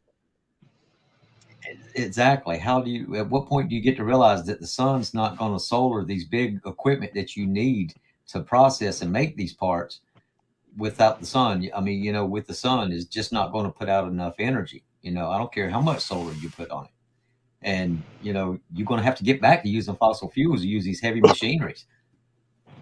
Well, that's it. See, that's what gets me is because if they had to pick something else, it's like the one thing with their climate thing and the good old Gore shit. And that's one thing. That's just laughable stuff goes up and down. But this go green thing, it's like, but everything about that, every other aspect you guys throw into the picture for renewable starts with fossil fuel.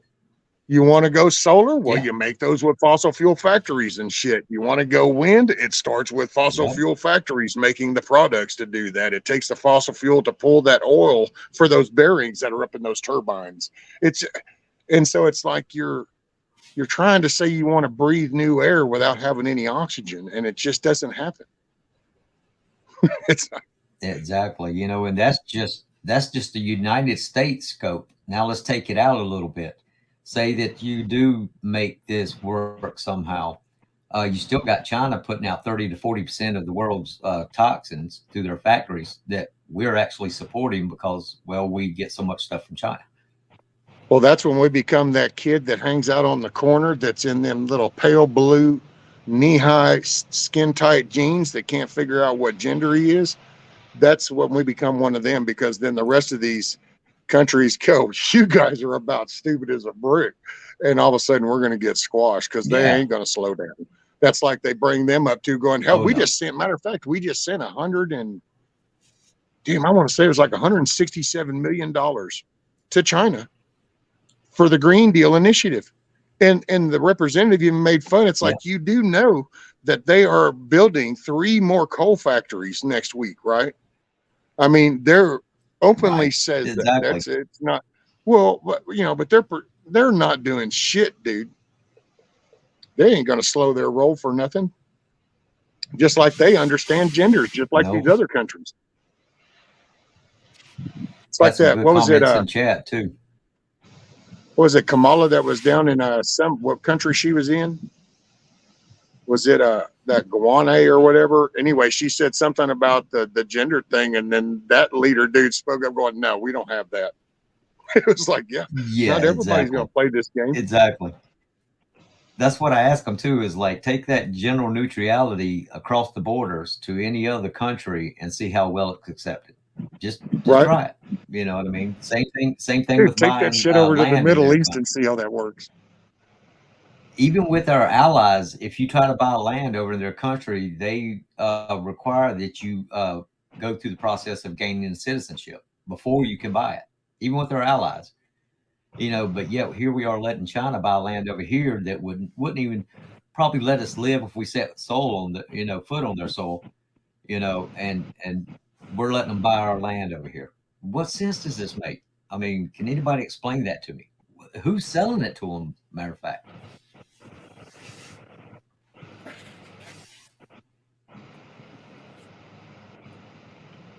I was looking through chat.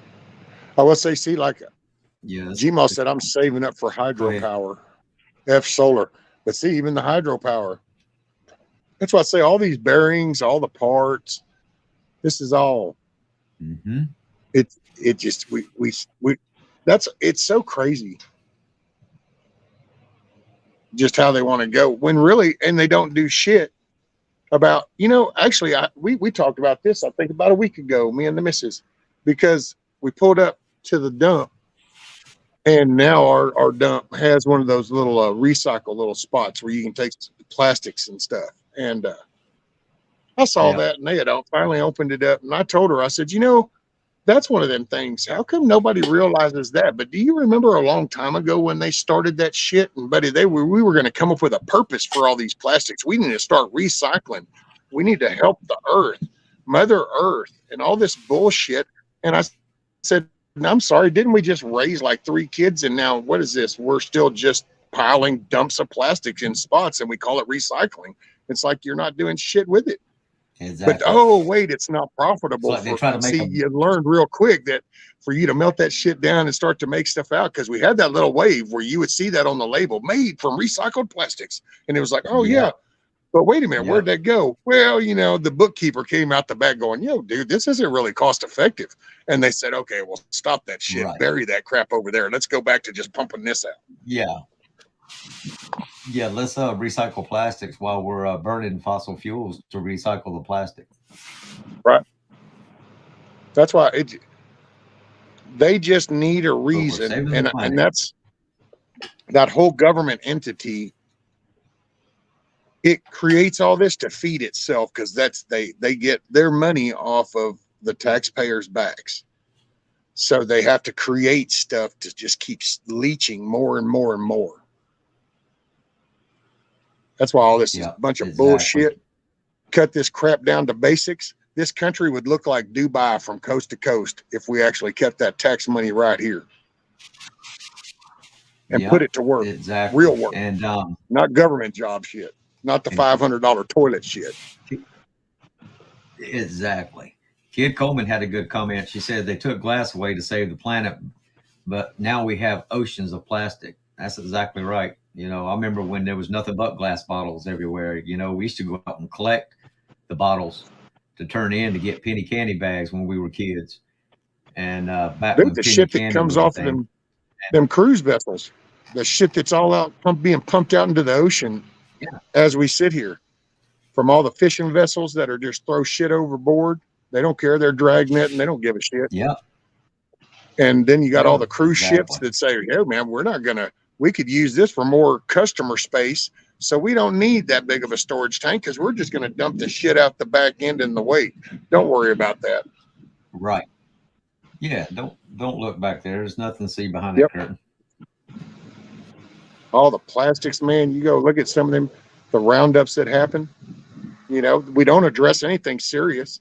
The tsunami that happened in Japan, it's still got shit washing up on the shore from that, because it washed all that crap from that landmass off into the ocean. Everything that we see, that we're talking about right here, rescue, is all from big corporate lust of money. They found out a clinch in the machine on how to quick process, make billions of dollars, become billionaires, trillionaires, all that the sake of to hell with this planet, to hell with the people in this planet, even though they're my consumers of my products. But look at me, I'm getting rich. I got 15 homes, 25 cars. You know what I mean? I'm a continental flyer, just that me. And when you're on top of the hill, yeah, and you know what happens when you get to the top of the hill? There's only one place to go. Yep. Well, actually, what most people, I think, don't realize too is when you get to the top of the hill, everybody underneath's fighting your ass because they want on top of the hill too. That's why it's evil. Exactly. I could see it in kind of a weird way. This sounds real layman way, but it is what it is. But I can see it. It's like God, we got created. And like I said, this is a dumbed down version, redneck in the woods, man. God creates us. And then the most beautiful at the time got really jealous because the attention got diverted. But when he saw that man started to want and lust for more, and then we introduced a monetary system, the evil side of humanity just latched onto that lust for money. And it became, because man, think about the things that Yeah. people would have done for money. They'll lose their soul. They'll literally will give their soul Yeah. for money. And so, I mean, and That's and there's exactly literally right. even people that would literally do that. I mean, you could even say you have to say that you're giving it up, and they would for money. And so you go, Yeah. man, and then you just kind of spread that little Exactly. evil seed out across everything, the business. Next thing you know, you go from a good quality store to not good quality store because that little seed got planted, and they start to chase that instead of wanting to provide. And it just, Yeah. man, Exactly. And yep, when the these love of money. guys, they get so rich and they do become billionaires, and money's just not a concern of theirs anymore. I mean, they've just made so much money that if they just quit doing anything, they would have plenty to live off of the rest of their life. So once they've reached that goal to where they've got all the money and it just doesn't feel like a challenge anymore, their next focus is power. They see what the power brings with that money, then they become power hungry. And somewhere along the way, they always were, but that seed blossomed, and the money was the fertilizer. And now they're just out there. They're spreading this whole power trip of, okay, my next goal is to conquer the world. I mean, let's look at Soros. That guy to me is just pure evil. I mean, anybody that would turn against their people, you know, and he's Jewish. He turned in his own people Oh, uh, that's how he got wealthy. to the Nazis. Yes, they allowed him to go plumage these houses when he would turn his people in. They would come in and gather the Jews out of the house, and he was allowed to go in and plumage their house for any riches, and that's how he gained a lot of his wealth. Yep. Well, see, and I think there are some, because I think that's like the Elon Musks. He's like a dude that gets rich, and then now he gets to do whatever he can think of.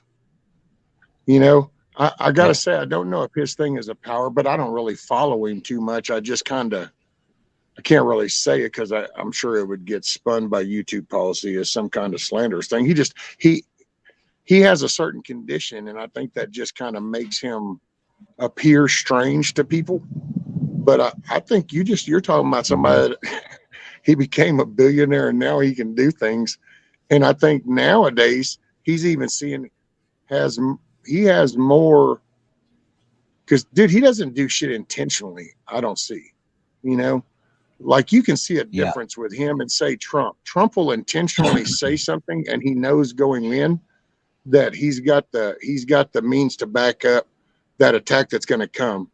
It's like Elon. I don't think he even realized just how they were going to dogpile him over the Twitter things.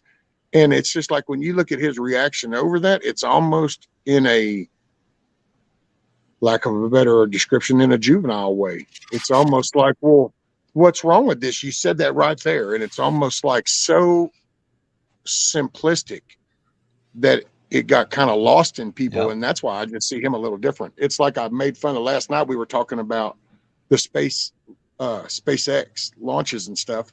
And I just pointed out, going, yeah, I said yeah. The Elon's actually SpaceX. one of Yeah, those, just to show you the weird side of him. It wasn't so much getting into space. He wanted to do that. He wanted to help promote the space exploratory, but first thing he thought of is, why are we wasting rockets just sending stuff, space junk up in there? So why don't we focus on learning how to bring one yeah, back? And I said, and he does. He's got landing rockets. And they were like, what? And I'm going, yeah, you ought to look into that. It's exactly. pretty cool. See, to me, that's that, I think, I'll just say, special ability that he has. I think that's why he looked at it that way, instead of just going, well, let's just get up there. Let's just get up there. Let's do it useful. I That's think what made him a little Elon's, different.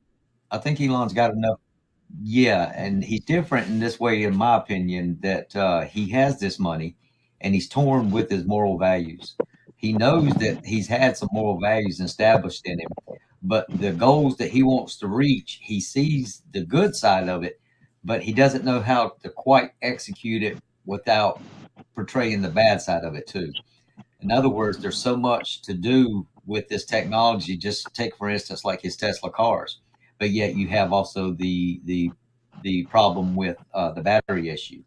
So he's kind of torn on that fence. Like, I've got the money, and I know what we need to do. as far as to make a better society. But I don't know how to separate the good and the evil because they seem to be attached, And it's like life, Yeah. You got the yin and yang. You got to have the good and the bad. You wouldn't know what one was without the other. So, but he's trying to separate those two, and he's just not going to be able to do it because, well, the Bible tells us that he's not going to be able to do it. But I can see where his intentions are. But he's a man in conflict. He's trying to decide how to do the good things without the bad things being attached. With all that money and power, it draws in nothing but bad people, So it's, people that worship money, and he's conflicted. He doesn't know exactly which way he needs to go. That's how I see it.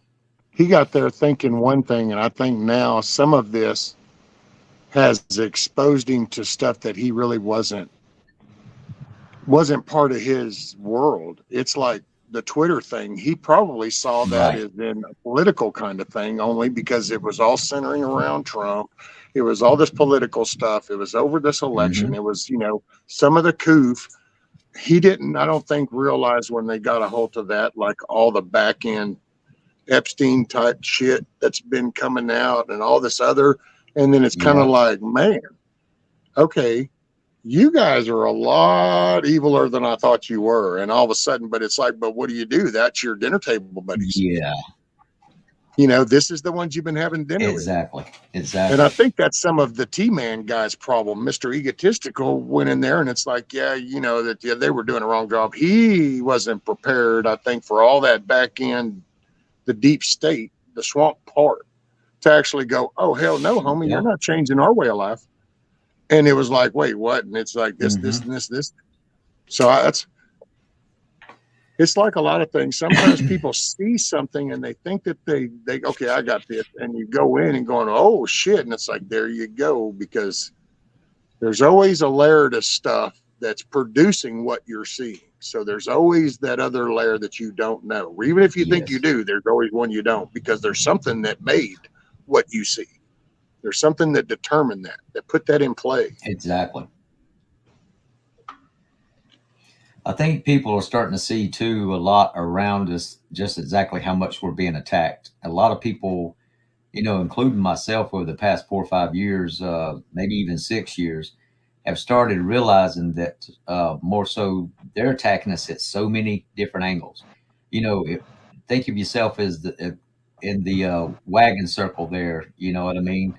And you're being attacked. And I think that we're seeing it, whether it be through food, whether it be through air, whether it be through, medical supplies, whether it be through just anything, fuels. You can just go, the list goes on and on. We're being attacked from so many angles, schools with our children, and they're trying to close in that circle of attack. And people are going to get to a point, you know what I mean? You can't push them together, but so much. And the only way is to bust out. And that's kind of the pressure cooker I feel like that Americans are under right now with everything that's going on.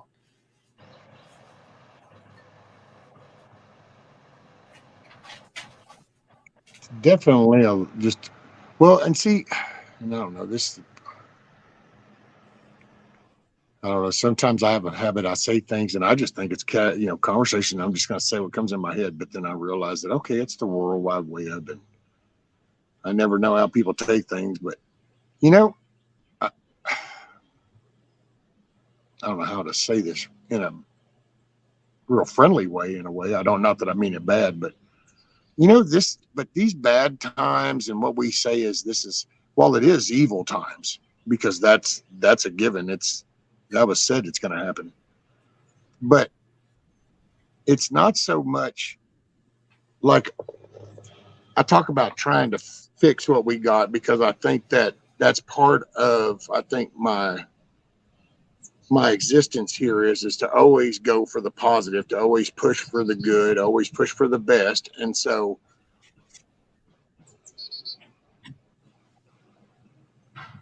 it's like you need to do what you can do to do the right thing, but it's also your faith should be a good anchor point.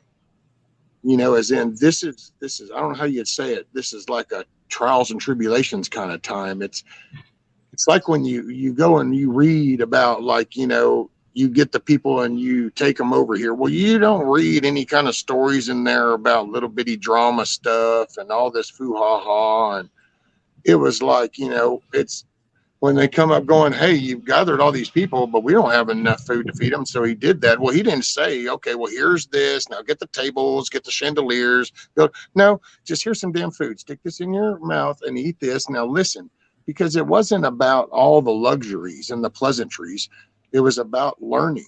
And it was about learning about the faith and putting your faith in Jesus and in God. And so you just start reading some of that, and you don't ever hear any of this hyperbole drama talk, that really all this foo-ha-ha about, well, who is the, okay, when Jesus talked to several leaders, and you don't hear anything about what servant brought what and what taxes were being collected, or because that wasn't the part. And it's like, now I don't know how to say really what I want to say, because I don't know any other way than a kind of sometimes a crude way, and then it's just I'm socially inadept. This is what we think is so Put bad. yourself in the third person. You really look at it, it's not so bad. I mean, you can even go back to just the founding of our country and how those people were at, and the things that they had available to right now, much less back in the days when Jesus walked. So yeah, and that's the one thing I guess that gets me. I'm sorry, Papa, go ahead. No, I agree totally with what you're saying. Is we don't have a real strong concept of bad because we've had it so easy. We've had all of these luxuries that nobody in the past has ever had before. I mean, look at what we've got. We've got many televisions and computers in our pockets. We've got cameras. We've got ways of communicating to people that's not even, we wouldn't even have a chance to even meet in our life over what we call the web and, our computers and so forth. Our vehicles to be able to go in further, just like people travel further to work now because of vehicles. Back when it was important to have a strong community and a strong township because people needed jobs, because people didn't have the ability to travel as far out. So what they made was strong as their community. It seemed like the thinner that we've spread ourselves out amongst the world, the thinner we've also spreaded our morals. And we've had it real good. We don't know hard times. You know what I mean? Well, Not that's the right. kind of hardships like you said that. Well, and us, we went through an imaginative state of developing. We thought, and we always tried to strive for more, and we reached a level, and then we plateaued. And when we plateaued, it's like we have a whole generation that lost any incentive to discover or invent or drive for more, and just became like, what's in it for me? Gimme, gimme, gimme. Well, and now it's so, and I'm not knocking, well, religions just are a total waste of time. Sorry if that just offended anybody, but that's just my 2 cents. It's America. I do live here. And as of now, I still have that right. So religions are useless. A faith-based relationship with your creator, God, to 110%. Religion to me is man-made. That's why I say that. So if you're into a religion, I'm not knocking you. I'm just saying, to me, religion is a man-made thing, because then that's how we learn to shape words to fit what we really want to do, because then it's a chase of power. And because people will believe in God and they know that, then they use that against the people to pull more from the Father. So that's where I kind of go with the Joel Osteens of the world. And he's right not far, a couple hours down the road, and despise the man and everything he did from the time he bought that building. I griped about it back then. That should have said enough. But it's just, you got these churches that focus into all the foo-ha-ha, the speakers, the big screens, and it's like, and you got people that are just 2 blocks away that are going hungry or can't pay their bills. How is that? Are those people that are 1 block away from your church, or have you gone and talked to them about Jesus, or did you just ask them for a donation?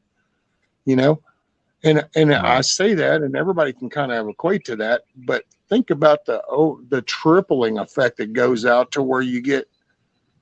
Because I got to say, I get offended when I hear people and they start going, "Well, why does God let babies die? Why did God let this happen?" Hold the roll here. There's a nice little list of things that had we been walking this way, can't say that any of this would be happening. So we veer off path and then blame, Right. but then I kind of put that in kick with my kids and my grandkids. And you kind of go, oh, okay, I can see where this is coming from. It's called it's somebody else's fault. And so I'm not saying Right. bad things don't happen. They do. But that's this little worldly existence is just, it's matter of fact, it's not even a drop in the bucket anymore. Hell, that was back in the day when they stuck around here for 7 to 8, 900 years. Now this is a blink Right. in the twinkle of an eye, I Yep. do believe is how it's phrased. Yep. Exactly.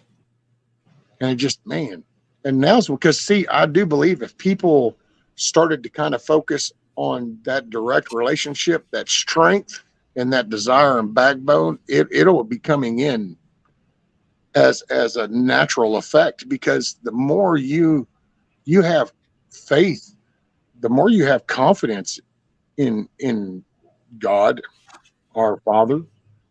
Because then when you do, that's why I don't like, you hear the term, I don't fear death. Well, I get nervous about some ways that go, and I'm not a big fan of. I don't want to burn, you know. Yep. And so but as far as actually what's after, see, I don't worry about that. I don't worry about that. And believe it or Right. not, that's a hell of a piece that came over. And it's like the strength that I go through here. And I've said that before. I mean, I talk with you guys, and then that helps keeps me accountable, because if I tell you guys, hey, I'm going to be cutting on this tree today, so I'll see y'all tomorrow, I know that I just verbally said that to people, so I better back up my word. But what I do in the mornings to get me motivated, it's my faith that does that. Otherwise, I would have just been going, who gives a shit? And I've been there. And Yep. that's why I say that's where Exactly. I'd be doing, because that's what I was doing. It was like, who gives a shit? I'm ready right now. Let's go. And the only thing People and I'll find be different honest, things that YouTube might drive get them. me on this one, but Yeah. I'll say this real quick, Papas, and then I'm done.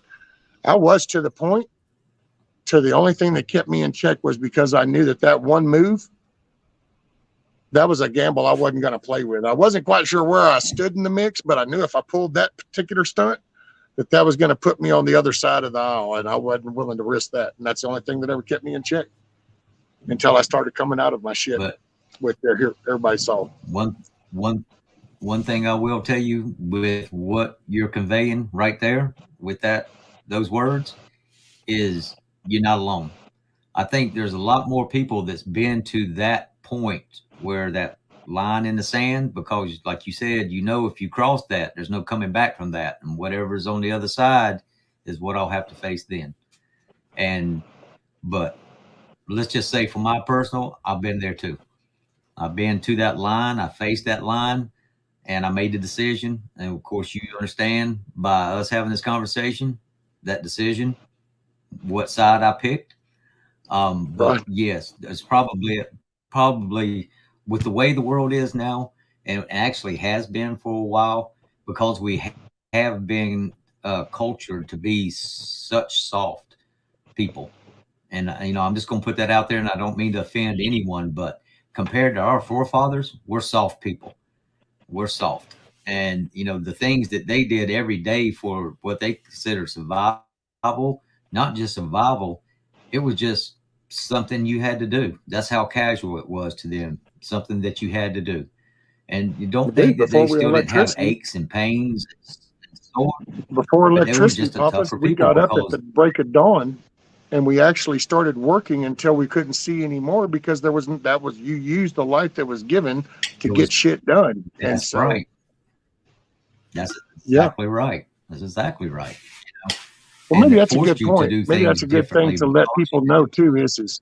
You know, I'll just point this out. So if you hear the word God and you reference that to some church that might have been a bad experience or something that you saw on TV, just know that's not God. So no, exactly, search for a exactly. You relationship can't. with him, and not It's not in a building. It's in you. You just need to reach out in whatever moment that is. If it's laying in your bed, sitting in your chair, sitting on the porch, not driving down the road, pull over to the shoulder, but you're just reach out and just kind of Yeah. take a moment and take a deep breath. And this sounds kind of corny and I guess bookish, but it's literally, if you'll just close your eyes and take a moment, take a deep breath and kind of ask if he's there.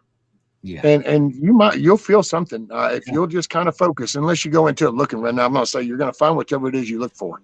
So if you go in going, it's BS, then don't expect nothing. Don't waste your time or his.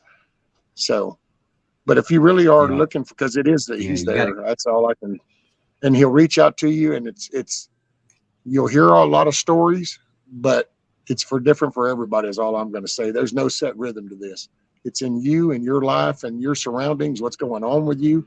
So just keep that in mind. It could be a phrase from somebody that's outside your circle, and it might not make any sense, but then you're going to hit that moment. And when you ask, all of a sudden you're going to reflect to that and you're going to go, no. And that's that door starting to open right there. So just don't shut it. Go ahead, Papa. You know what? I think that people, they actually get more of a response from God when they are spiritually dehydrated. When you're really opening your heart and you're quieting the world around you, just saying, and for most people, in order to quiet the world around them, they have to almost be to that point where they're ready to give up.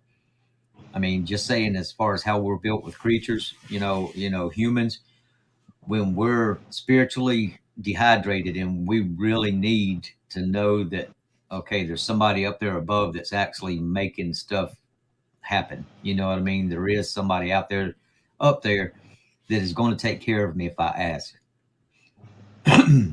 It seems to only happen with us when we're really at our lowest and we reach up. That's when I think a lot of people, because we get so distracted with everything that sometimes even in our prayers, they're hollow at times, because we got to be careful what it is we're talking to God about. He doesn't care about, whether you get that next Game Boy, or he doesn't even care if your lights are on. You know what I mean? He wants to know where your love's at, where your heart's at, spiritually. And you're right. There's a lot of empty, hollow houses of God, and people get turned away. But that was Satan's plan, was to get into these churches. They say the most spiritual man is the most attacked by evil entities, because they're not going to go after the ones that they've already got in their pocket. They're going to attack these churches. And, to this day, I still haven't set foot in a church in probably over 5 years. Now, I'll listen to certain churches online in the morning, that broadcast live. That's just what we do here on Sundays.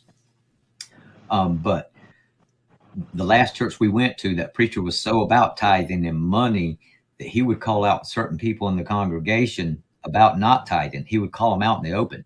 And to me, that showed me that God's not in this house. You know what I mean? Yeah. Money has come to corrupt the leaders in this church. Not saying they were ungodly. Everyone was ungodly in that church, but it has a certain way of turning people against religion. And the devil's all doing you got it to do on is purpose. look away a Like little you said bit, with Copeland, Papa's, right? Yeah, Copeland's all about his money. You know what I mean? And you can see it. It just oozes out of him. Like a lot of these big broadcasting type churches, they just seem to, reek about, I'm all about the money. I've got 200,000 people, that follow me and send me money. These elderly people are sending in their retirement that can barely afford to make it month to month, because he's saying God's telling them they need to. But is he though? It's like, where's your heart at? And I feel sorry for a lot of these people, because it's really leading them down a path that's not going to have a good ending, and it's turning people away at the doors. Yeah, exactly. You see more evil in the church than you did out in the world, in some cases. Well, yeah, because you start polluting that whole thing. It'd be like polluting a pool.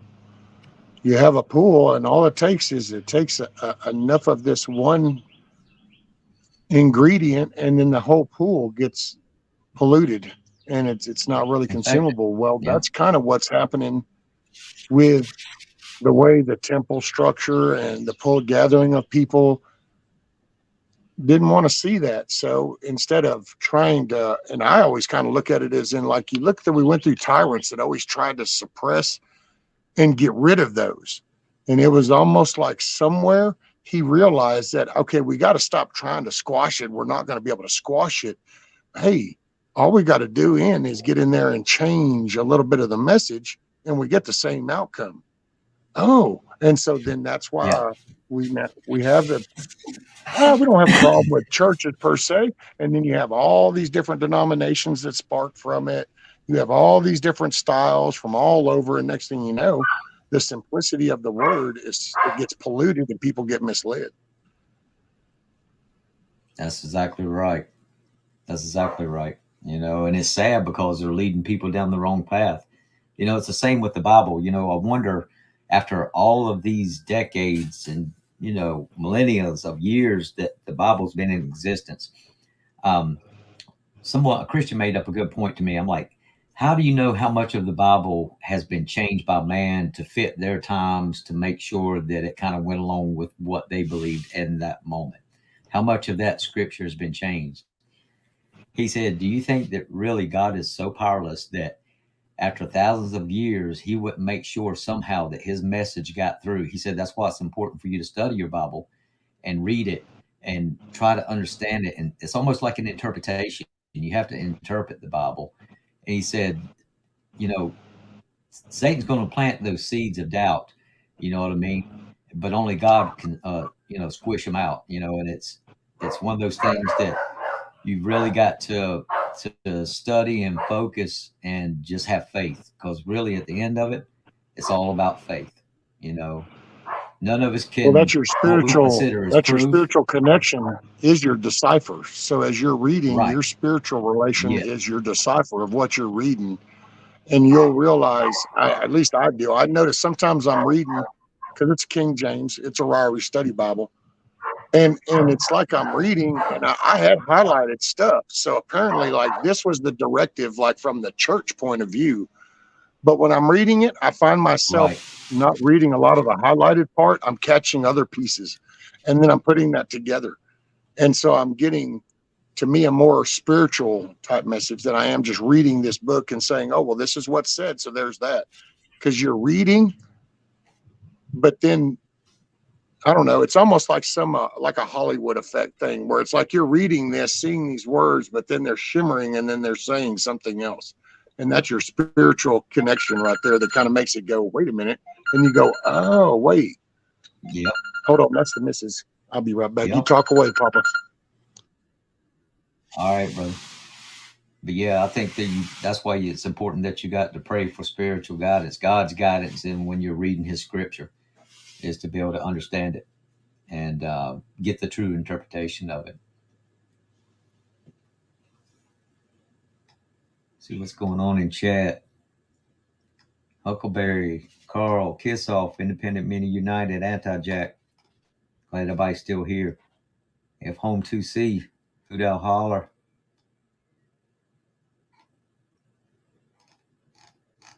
Hope everybody's having a great Sunday. How many people in chat are planting a garden this year?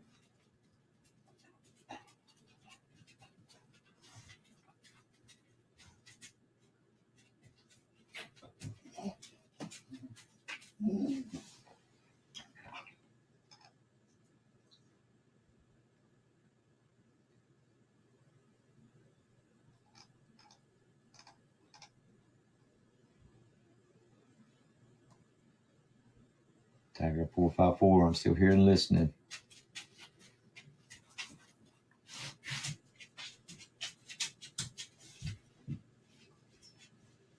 It's off.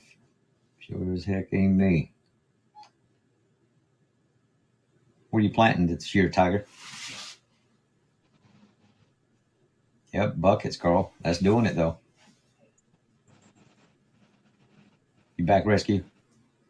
Yes, sir. She just was letting me know she's getting off work. It just, It's one of those little things that happened ever since I got ran over. It's how my kids grew up. We didn't ever walk out of a room without going, love you. Because that was kind of one of them wake up Yep. calls. You don't ever know. That's right. Yeah, we've done it, man, all our lives. I never let my kids go out this house without a love you and a hug. I just won't do it. Can't do it. Well, she's been through a few car wrecks we make fun of her because it's like, damn, she's an almighty deer hunter. The only catch is she does hers with vehicles. Everybody else uses rifles, but because she's had a few good wrecks with deer, and so it's just it's if you're leaving, going to town, if it's going to be in, just like I know the kind of the route that she takes. So if X amount of time goes by and then I were to call, don't get an answer, I know exactly which way I'll start going. It's just second nature. I hear sometimes people talk about that in the prepping thing, and they'll be like, "Well, you need," and I'm going, "See, I don't know, man. Some of this is just natural. I've been doing this for a whole time raising the kids." It's just like saying, "Be safe." You know, you tell them, well, "Be safe." Looks like Hutch might be coming in. And there he is. As soon as I can get this. Goes. I thought he was going to jump in earlier. Yep, he's jumping up. Yes. What's up, man? You have to raise your hand. What's going on, y'all? What's up, Hutch? What up? I'm on the phone, so I don't know how good my signal is going to be. Well, so far so good. A little choppy, not that bad though. I am. I don't know how to. I'm waiting to pick the boy up from the armory. Oh, he should be getting out here in a minute, doing his little weekend warrior stuff,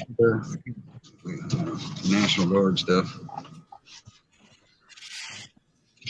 Yeah. I tried to jump in earlier, but I was going through hills and stuff, and I kept blocking out. I figured that's what happened. Yeah.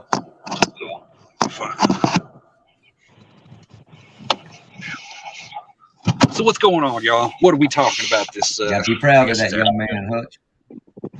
Oh yeah, he's only 18 and he's already a better man than me. So shit, I won. You know what I mean? Job complete. Oh yeah, right on, exactly. Bro. That's exactly right.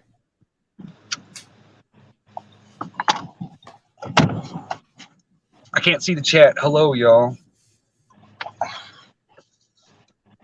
Let's see. Kiss Off said Hutch, but she threw out a bunch of damn emos with it too, because you know how emo she is. Right.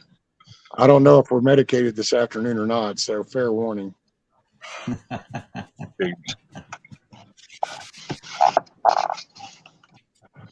If it makes any of y'all feel better, I'm not medicated at all today yet, so I still got like 2 hours before I can even take mine. Shit. The struggle's real, man. That's buzzkill right there. Man. The world is a very ugly place in the morning when you're sober, just so you know. It's definitely a sore place. Oh, yeah. Hey, what's up, Brian? So what you got on yet today? We still got time though. Hey, give them, the day ain't over yet.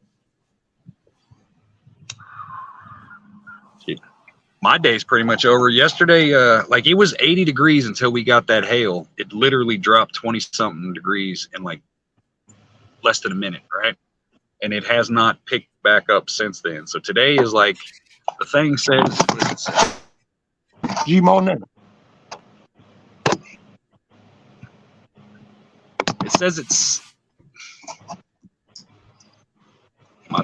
It says it's 64 degrees outside, but it feels like there's a wind that's just kicking my ass. So I'm trying to do as little as possible today.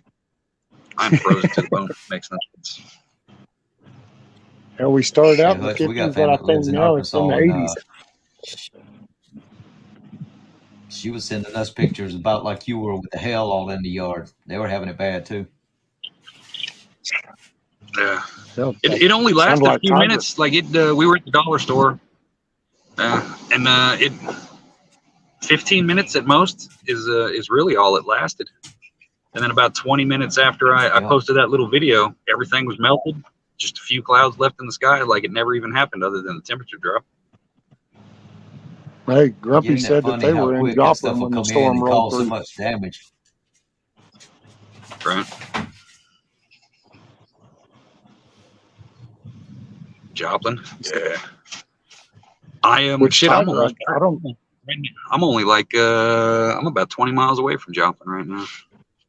Oh, I don't. Tiger, is that what knocked holes in your roof? Was it hail? Because yeah, she ended up yesterday when she was talking about the storm coming in. She talked about she was starting to flood. Well, hell, I think a lot of people thought that was ground floor shit. Well, apparently it's not. It's from her roof, and it's the second floor. Yeah. She Ooh. got water running on the second floor. Oh, Damn. oh, ouch! Yeah, it's not good. No, that means shit's going to always be twice as bad as it ends up. It's like it beat the hell out of the car. The trunk, the hood, and the roof have got. There's probably 20 or 30 little hail dings in there. Just from, we thought the windshield was going to bust on the way back because some of that shit sounded like gunshots smacking against the windshield. Like, like that shit. It hit so hard that a couple times I had to put my face up. I was like, it's going to shatter in my freaking eyes. You know what I mean? Like it was fucking. It was sketchy for a minute. But the paint job on the bike, that bed liner, man, best decision I ever made. Not even a scratch, man. Hey, Grumpy said that you must Nice, be at the nice. Armory in Nashio. I'm in Lamar. That's Neosho is what you're thinking about. Yeah, Neosho is a little bit up the road still. Well, where am I? I'm between Nevada and Joplin right now. I'm not somewhere in that range. 70 Somewhere in mile. there. Yeah. I know it's just right down the road. I seen the little sign coming in.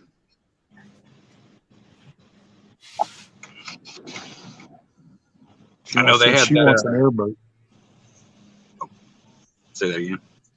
Gmo said she wants an airboat. It was the best effing carnival ride she had ever had. An airboat? Like one of them swamp things? I guess that's what she's talking about. She says, I want an airboat too. Best effing carnival ride I ever had.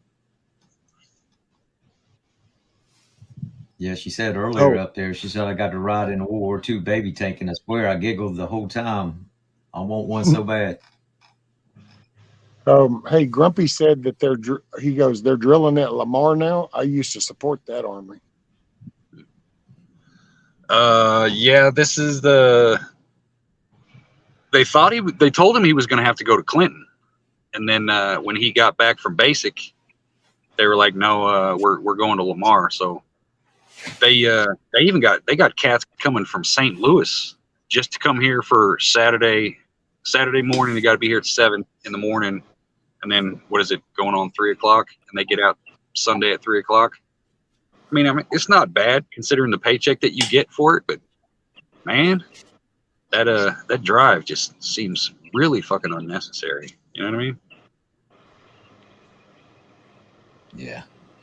He said they're in their they're taking UAs right now. He said they'll be done whenever they get done with that. So however long that fuck takes. He said last whenever I dropped him last, he said they don't really they didn't really have to do anything. He said they cleaned the motor pool. They went out for a hike, and then they basically got back in one of the CO guys brought in some barbecue and some beer, and they just sat around the motor pool playing on the Bobcats and drinking and shit. I was like, well, that's government efficiency for you right there. Nice. Yeah. Hey, Yankee, what's up?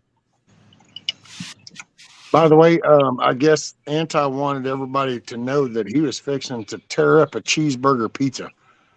Because I'm assuming that must be a conversation, and I didn't click on that. So then I was accused of being a clicky.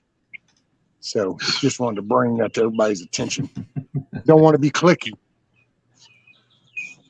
Hey, as long as it doesn't have pineapple on it, I support your pizza choices. Right. Yeah, don't put pineapple with the cheeseburger. Save that shit for the Canadian bacon pepperoni. and mushrooms. Right. That's the good stuff. Thin crust, though. If you're going to do pineapple on pizza, get the thin crust. Ain't no point in wasting all that flavor with a bunch of damn bread. Yeah, just keep your pineapple all together. I never could get into it. I don't like pineapple juice. I don't like pineapple chunks. I don't. The taste is just weird to me. I don't like pineapple candy. Nothing about pineapple I like. It's healthy for you. It's a healthy food. Well, there's a lot of healthy That's stuff tasty. out there. It tastes like ass, though. You know what I mean? That's not good enough reason to eat something. I know. Thank God, pineapple on pizza doesn't. That would really suck if it tasted like ass.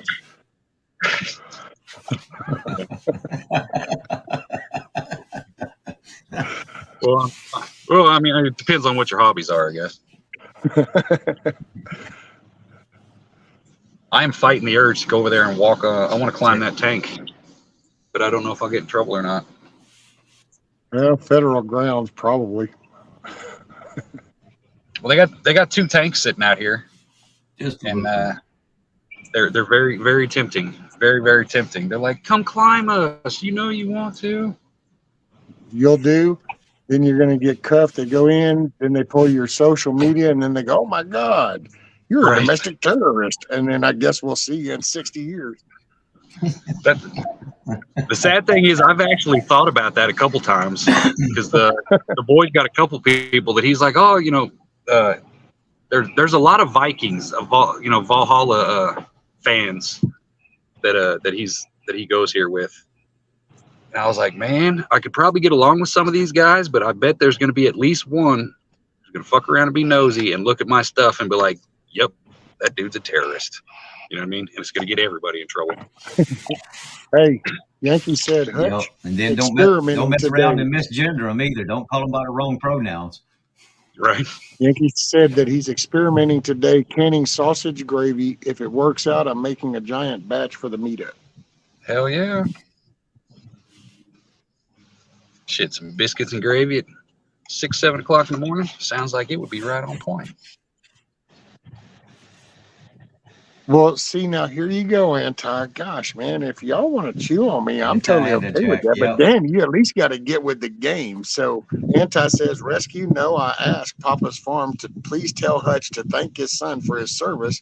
Nothing to do with my specific comment to Hutch. Don't be bitter, be better." Well, Anti, let me just please remind you, and you can rewind just because you know me.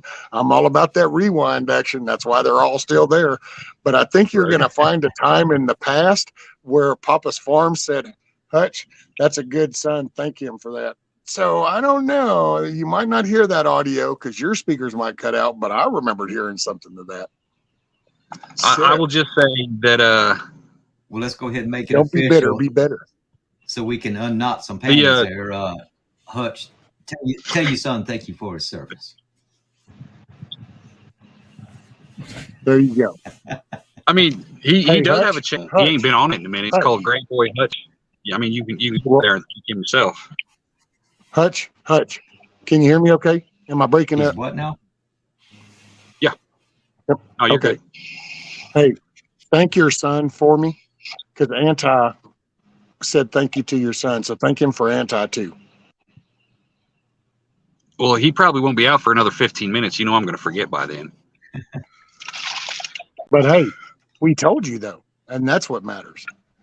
Right? That's all that matters. I'm trying to be better, not bitter. Right. Bitter is just perspective. There you go. You know what I mean? Watch, Anti's going to end up getting mad at me. Probably won't talk to me for another month now. Kiss Off, can you send him some of your meds to chill him out? Yeah, they might actually work on Anti. They ain't working on Kiss Off.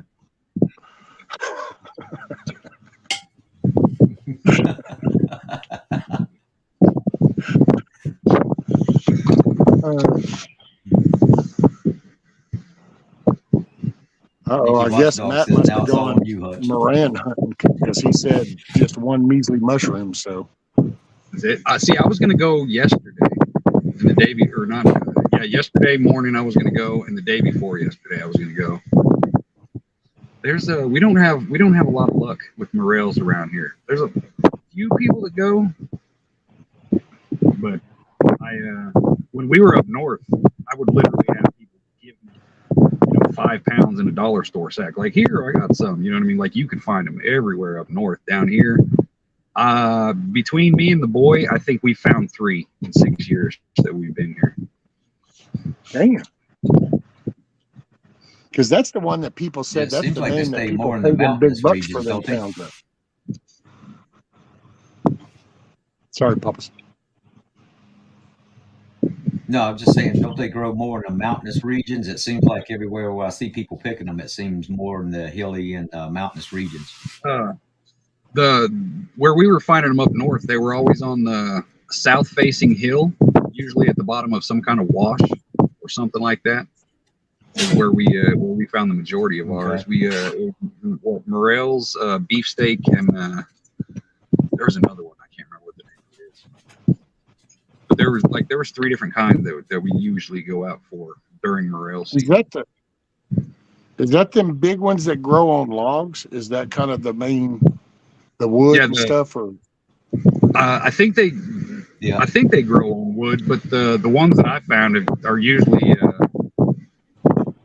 out in not in the open, but like right inside the tree line, like half shade, half sun kind of deal is usually where I find the ones that I find. But they almost look like a brain. They got like a reddish tip to them. Yeah. And they're pretty freaking massive. Like you can make a meal out of them. Hey, David. Yeah, we're growing some limes, and we just ate some of those this morning in breakfast eggs. Yeah. Who was that? Somebody was talking about them things. Somebody said they're worth a shitload of money by the pound. Oh yeah. When we left up north in Topeka, they were because you can take them to the little flea markets and stuff like that and sell them. And in Topeka, they were going the year we left, they were going for $42 a pound. Good night. Yeah. But they get picked. You know what I mean? Just because you got 5 pounds of mushrooms doesn't mean you got 5 pounds of sellable mushrooms. You know what I mean? Right. But can't you raise those? Can't you grow them? See, I've been looking into it. They say morels are tricky. I found a couple channels that we guarantee it'll work. And I found more channels than that say it's a 50-50. You know what I mean? Morels kind of do what they want to do. But a lot of it is if you take a couple morels and you throw them in a blender and make a slurry. I'm not sure if it's like whole buttermilk or something along those lines, some kind of protein nutrient to kind of give them a base. Culture. And a lot of people, they're making slurries out of morels and just kind of dumping them in places and spray and pray kind of thing. You know what I mean? Yeah. Huh. But I've never, me personally, I don't know anybody who's actually tried it. So I can't say either way if it's effective or not. You know what I mean? I want to try it. I just don't have a place to try it at. Yeah, I've seen a few of those channels too. I want to try it as well, but I'm not sure I've got the right climate for it. I'm gonna have to research it a lot more. Damn, that'd be nice. Hell, even if you just grew a couple a week or something, just 2 a week, it'd be a good little bit of. Just a little handful of something. At least it's something to do. If the shit's going to grow, I guess I ought to look into that because got humid weather. If it needs to be a humid climate or something. Oh yeah, mushrooms love it. If you got humidity, shit, you got half the problem beat right there. See, that's the problem where we're at is that we'll get those drought conditions to where it'll be a dry 95 for a couple weeks, which is not conducive for any kind of fungi. You know what I mean? Oh yeah, no, that's actually what makes the winters and summers down here as harsh as they are is because of the humidity. So it's the freezing down here is different than up north. Just like the 100 degrees, it's different here because it's that humid 100, and your shit you're gonna sweat.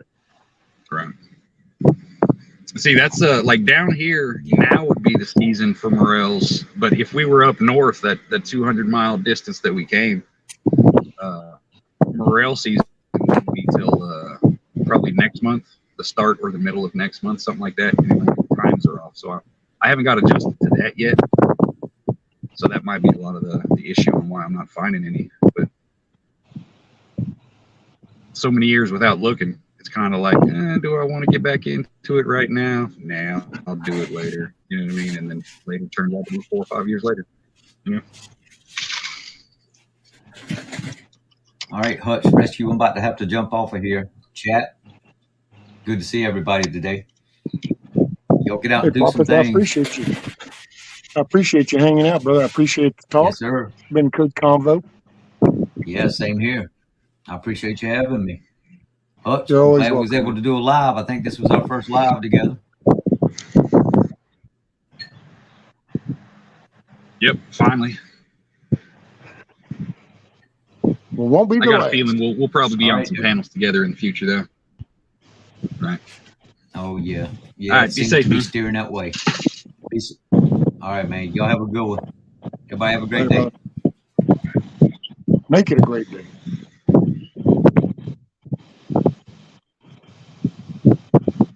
So after he comes out, then you start your drive home, huh? Yeah. He texted and said he should be out any time now, so we'll see. Figure I got maybe 10 minutes or so. Hell yeah. I'm not playing. I really want to go climb on those fucking things. Hold on, let me unplug. You guys, Are we going with you? am I pointing right? Can you see them? Yeah. I'm putting you full screen. All right.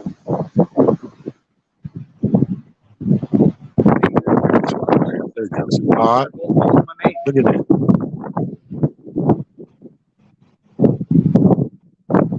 I really want to go there and climb on that thing. You want to go jump in the turret, don't you? That would be the shit. I think the tops are welded shut though. I mean, I won't know until I actually get up there and climb them. So the ones we got up here at the VFW, and then at the other one, they're drivable.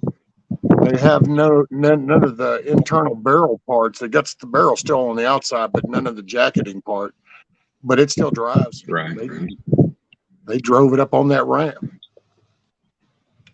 Wouldn't surprise me if that one drives. The thing looks like it's been sitting there for a minute. Them tracks look rusted as shit.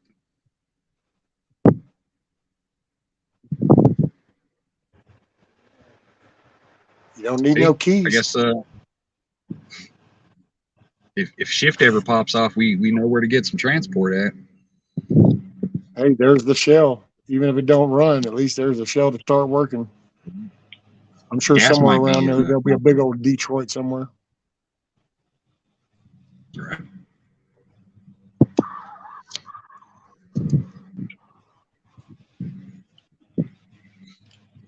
Right. G-Mo Merkel says, my fatty and I are thinking about you.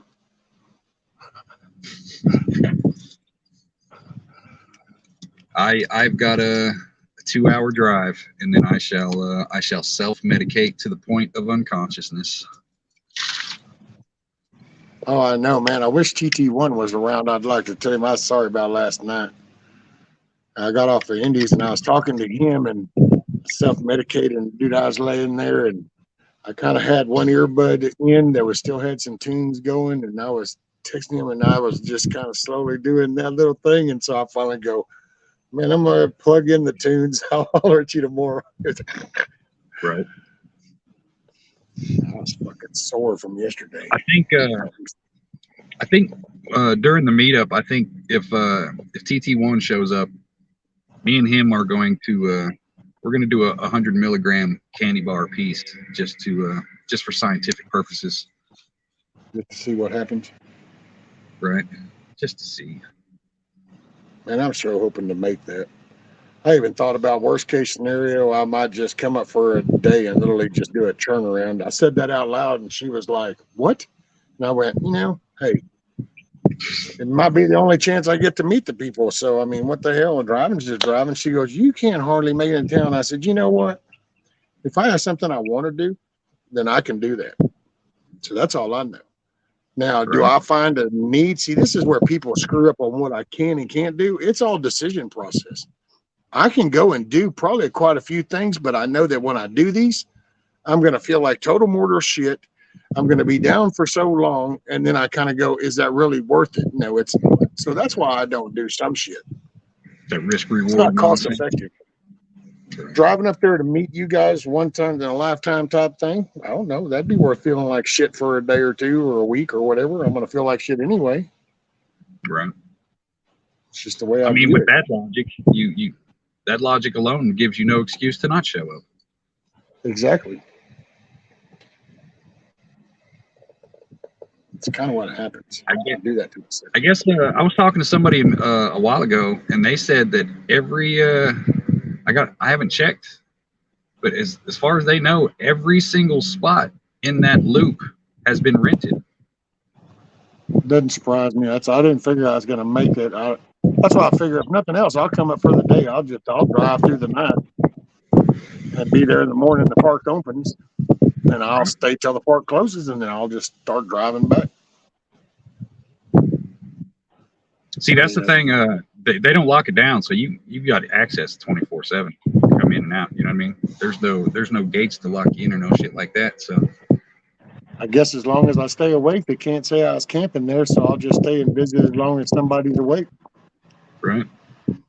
That's what we'll see. When I was the first person to get my spot, obviously, because I'm kind of the one that set the shit up. So whenever I got my spot, there was 29 spots left open in that loop, and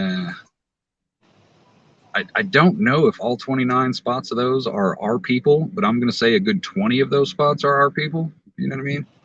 So you can have 3 tents, 6 people, 3 vehicles on each lot. So worst case scenario, there's going to be somebody with some space in their fucking little driveway thing. So you know what I mean?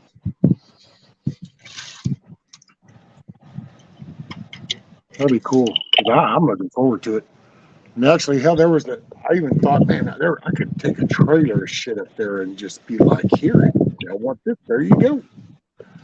Right. Got all kinds of stuff I'd gladly send to people. Hell, I got some old ass tools. I know Backwoods get a kick out of. It's just, man, shipping's a mofo. Yeah. I've got 7 birdhouses for giveaway stuffs. I'm gonna check my persimmon trees when I get home and see if any of those, if they've popped some leaves, because I got over 100 persimmon, you know what I'm saying. They're the little sprouts and shit from over the years. So I got over 100 that I can choose from. I'm gonna try to get some little pots and get a shit ton of cuttings, or, little saplings, or that way. I want to be part of the barter system in some kind of way, anyway. Oh yeah. Oh, I guess we're gonna do that. I still liked your little currency coin thing that you kind of floated around there for a moment. See, hey yo, dude, that was just a little something there. That was a hummingbird boy, and homeboy. I don't know if he thought this was fixing to be some kind of like little pedal. He was fixing to get some. Nope. Oh, by the way, Grumpy said I could. He'll have an extra hammock. I could just pitch up with him, and then Yankee said there'll be room in his driveway. 223. Nice. So yeah, there'll be a spot. Yeah, there will be plenty of options for anybody to just pop up. Really. Well, in theory, there should be. As of right now, there should be anyway. Right on. I said we're just a little under 2 months away. So.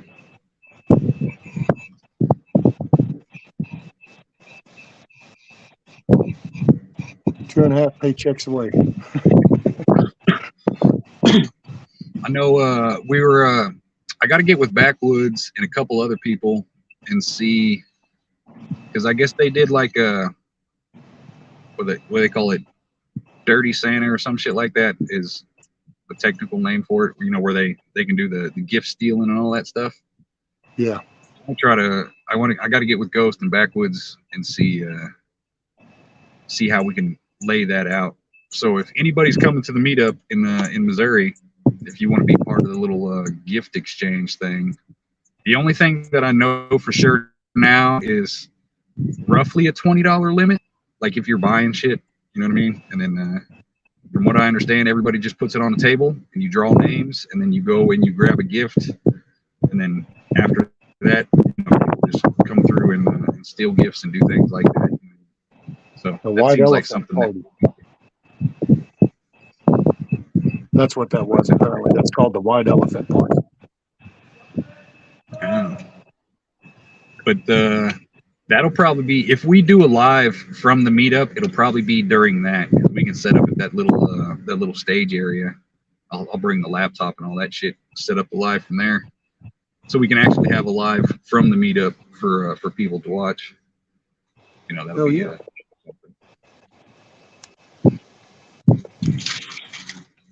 but we still got time to get things dialed in. So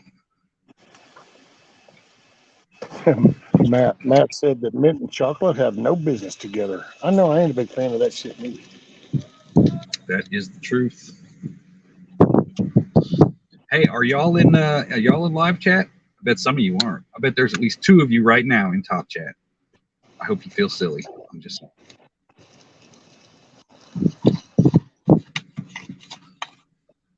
I can't see the chat because I'm on my phone, y'all. I mean, I could if I push the button, but then my phone's a piece of shit, and it might make me start glitching out. So, right. There's no telling what could happen. Had to get my cord. I'm down to 6%. Damn it, man! So unprepared. Look at you.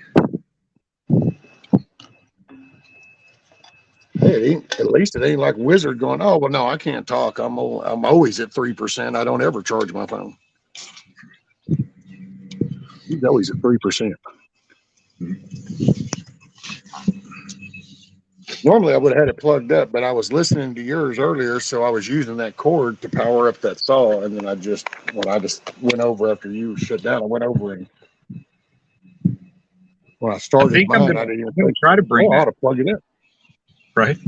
I'm going to try to bring that series back and get some of the old people who are on there and get some new people on there for some new perspective. Because I mean, there's not really a whole lot that we didn't touch on, but I want to revamp it, and because this might be the year. I'm not going to put anybody's name out there, but there are a couple of us who are behind the scenes, physically looking for property. So you never know. This might be the year that something like that becomes a reality, at least a foundation of something. So we'll see. Oh, there you go. Hey, Echo.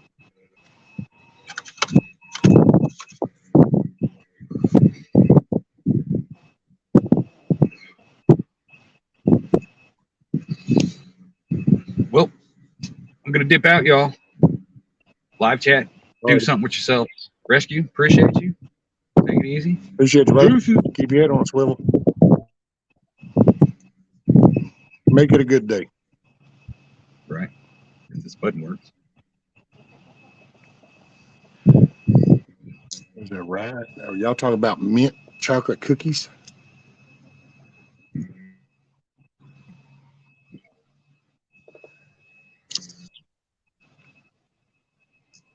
Hey, we went into portrait mode. There we're out.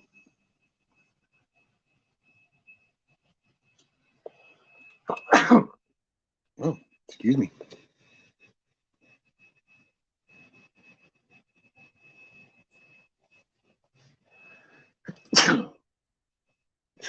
Excuse me. Man. I guess I backed out of that shade into the sun.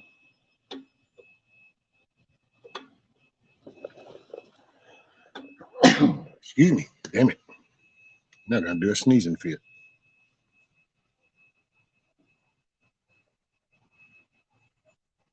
Probably GMO cookies with bioengineered food ingredients, right?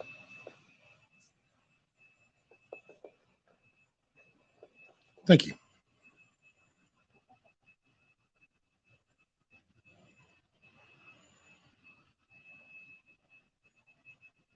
Someday I'm going to go far in this dirty old laundromat.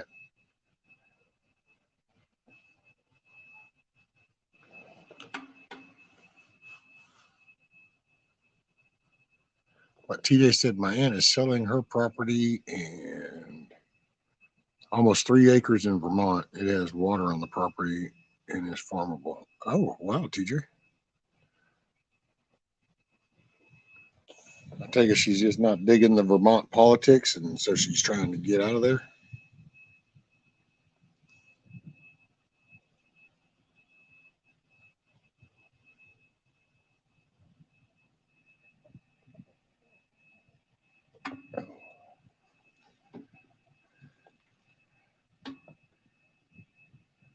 Tell you what, let's see. I need to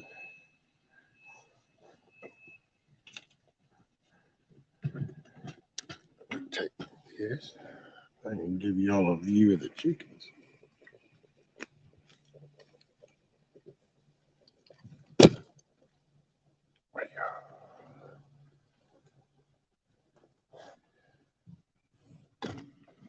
There we go. Let's see. Get the camera back. Bam. Oh, well, they're mainly in the shade. Well, I'm going to be AFK for just a moment. I'll play a little song. Y'all can watch the chickens. I'll be right back.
All right, there we go. Sorry. Yeah, man, just keep playing that. I can keep playing that actually. We can take a little smoke break. There we go. Playing. Run for the fences, Riley. When their backs are turned, follow the railroad.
Yeah, I'll play another one for you.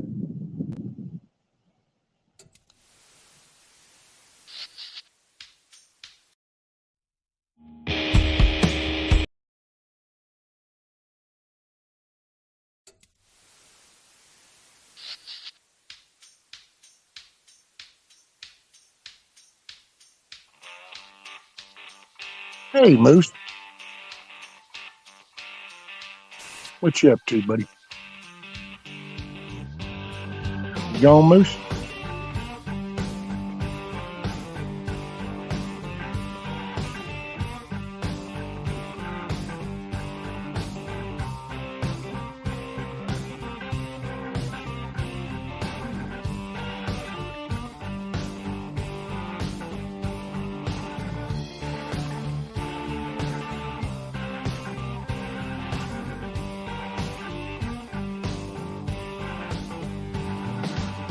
Robbing and shooting and raping and killing, bloody murder, molesting, running airplanes into buildings. Every time I turn around, something else is going wrong.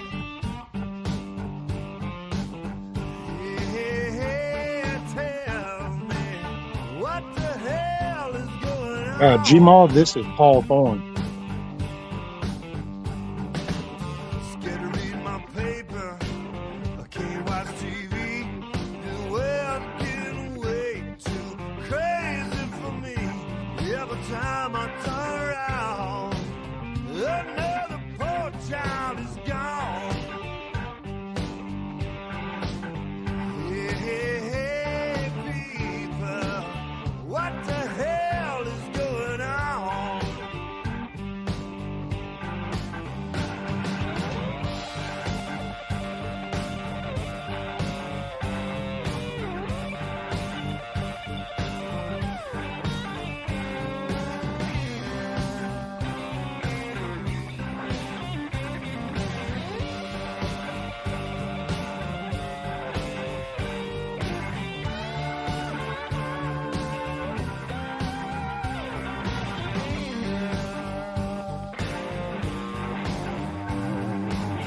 Keep your doors off, locked up real tight, don't let your children get out of your sight. Oh boy, the good old days are gone.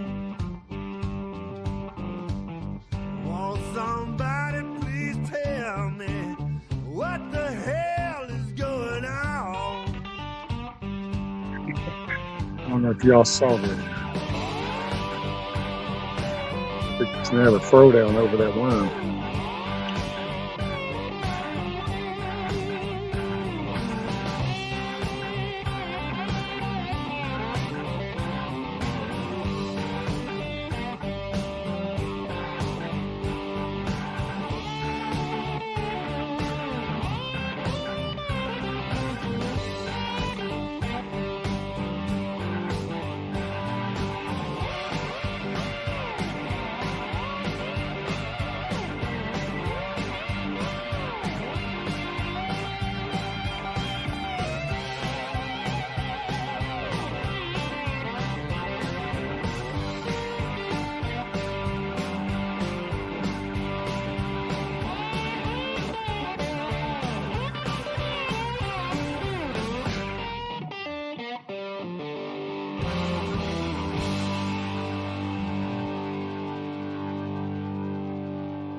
Hey, Dana.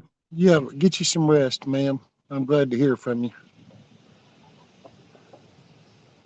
Get you some rest. I'm glad to hear from you. Oh, Nana, the first one? Oh, damn. I'll have to look it up for you. I'll let you know. I forgot who that was.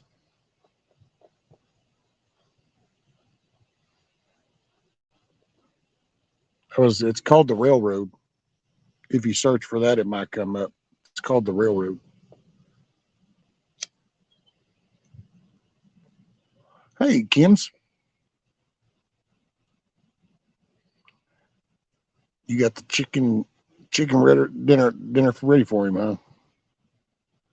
I know. I don't know what they got going on back there. They done got all active back there.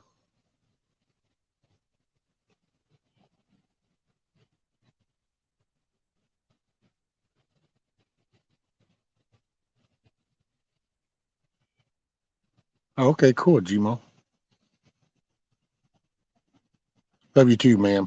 Dana, take care. It is so good to hear from you.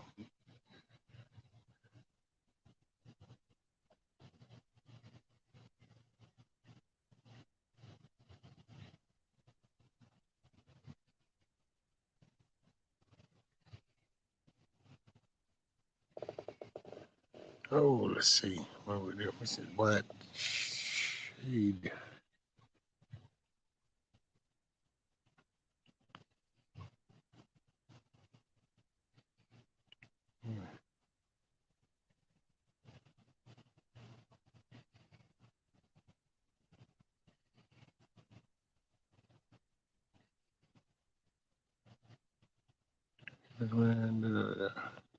I see Moose was here and he left. It's good to see Moose.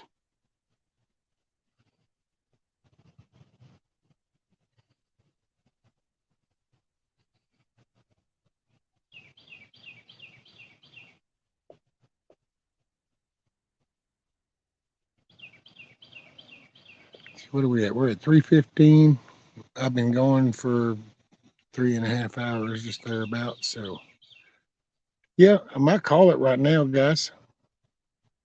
I'll go ahead and finish up some cutting. Try to get at least one of them limbs done. I appreciate everybody coming and showing up.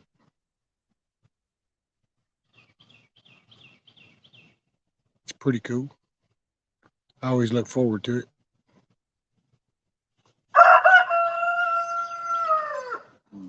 Old BB.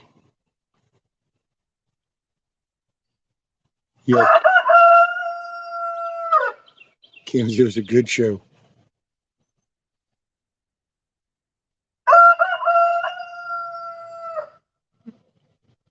Yeah, I don't know. He's feeling need to talk now. Well, hey, I'm gonna leave you with my song, and I'm gonna go finish up some cutting. Y'all make your day a good day. Get one thing done. Just focus on at least one thing. How's that?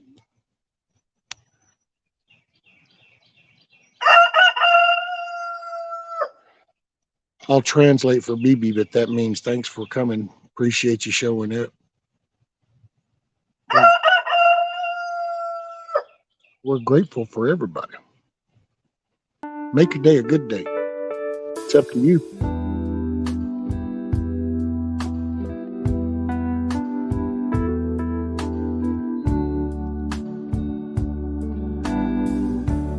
Thank you, I'm okay, I guess. I just need a little rest. I'll catch up on my sleep tonight.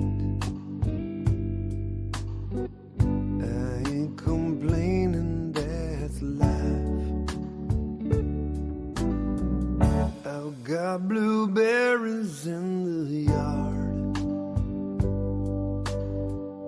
I bought 100 mason jars.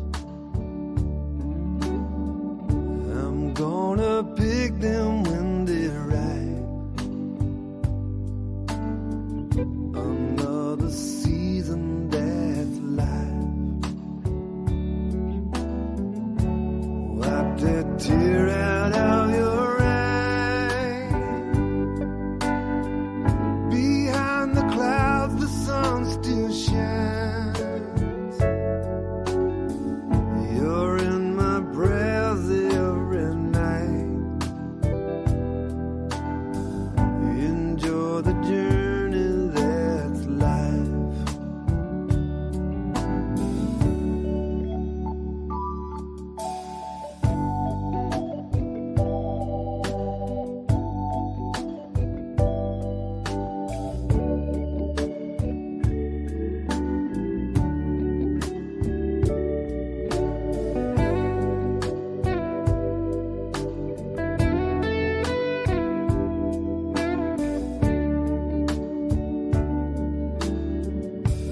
touch of fall in the wind. Can't wait till you come back again. You're the brightest star in my sky. Wish you could stay, that's life. I know it's time for you to go. Here's a sandwich for the road. It's always hard to say goodbye. Ain't that the truth? That's life. Wipe that tear out of your eye. Behind the clouds, the sun still shines. You're in my prayers every night. Enjoy the journey, that's life.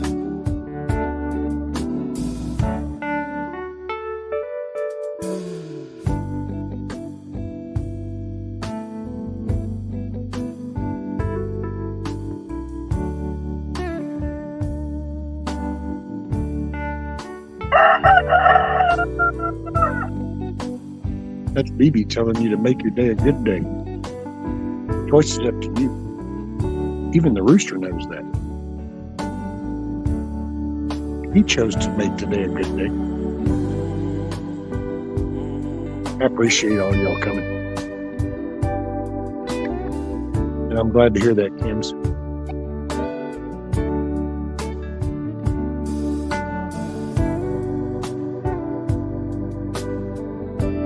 Yeah, I appreciate everybody. I really do. Glad you spend your Sunday afternoon with me.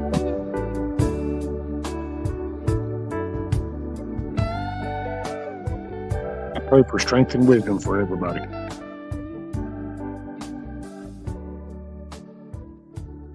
Y'all take care. That translates to smile or help somebody smile. Later on. Peace.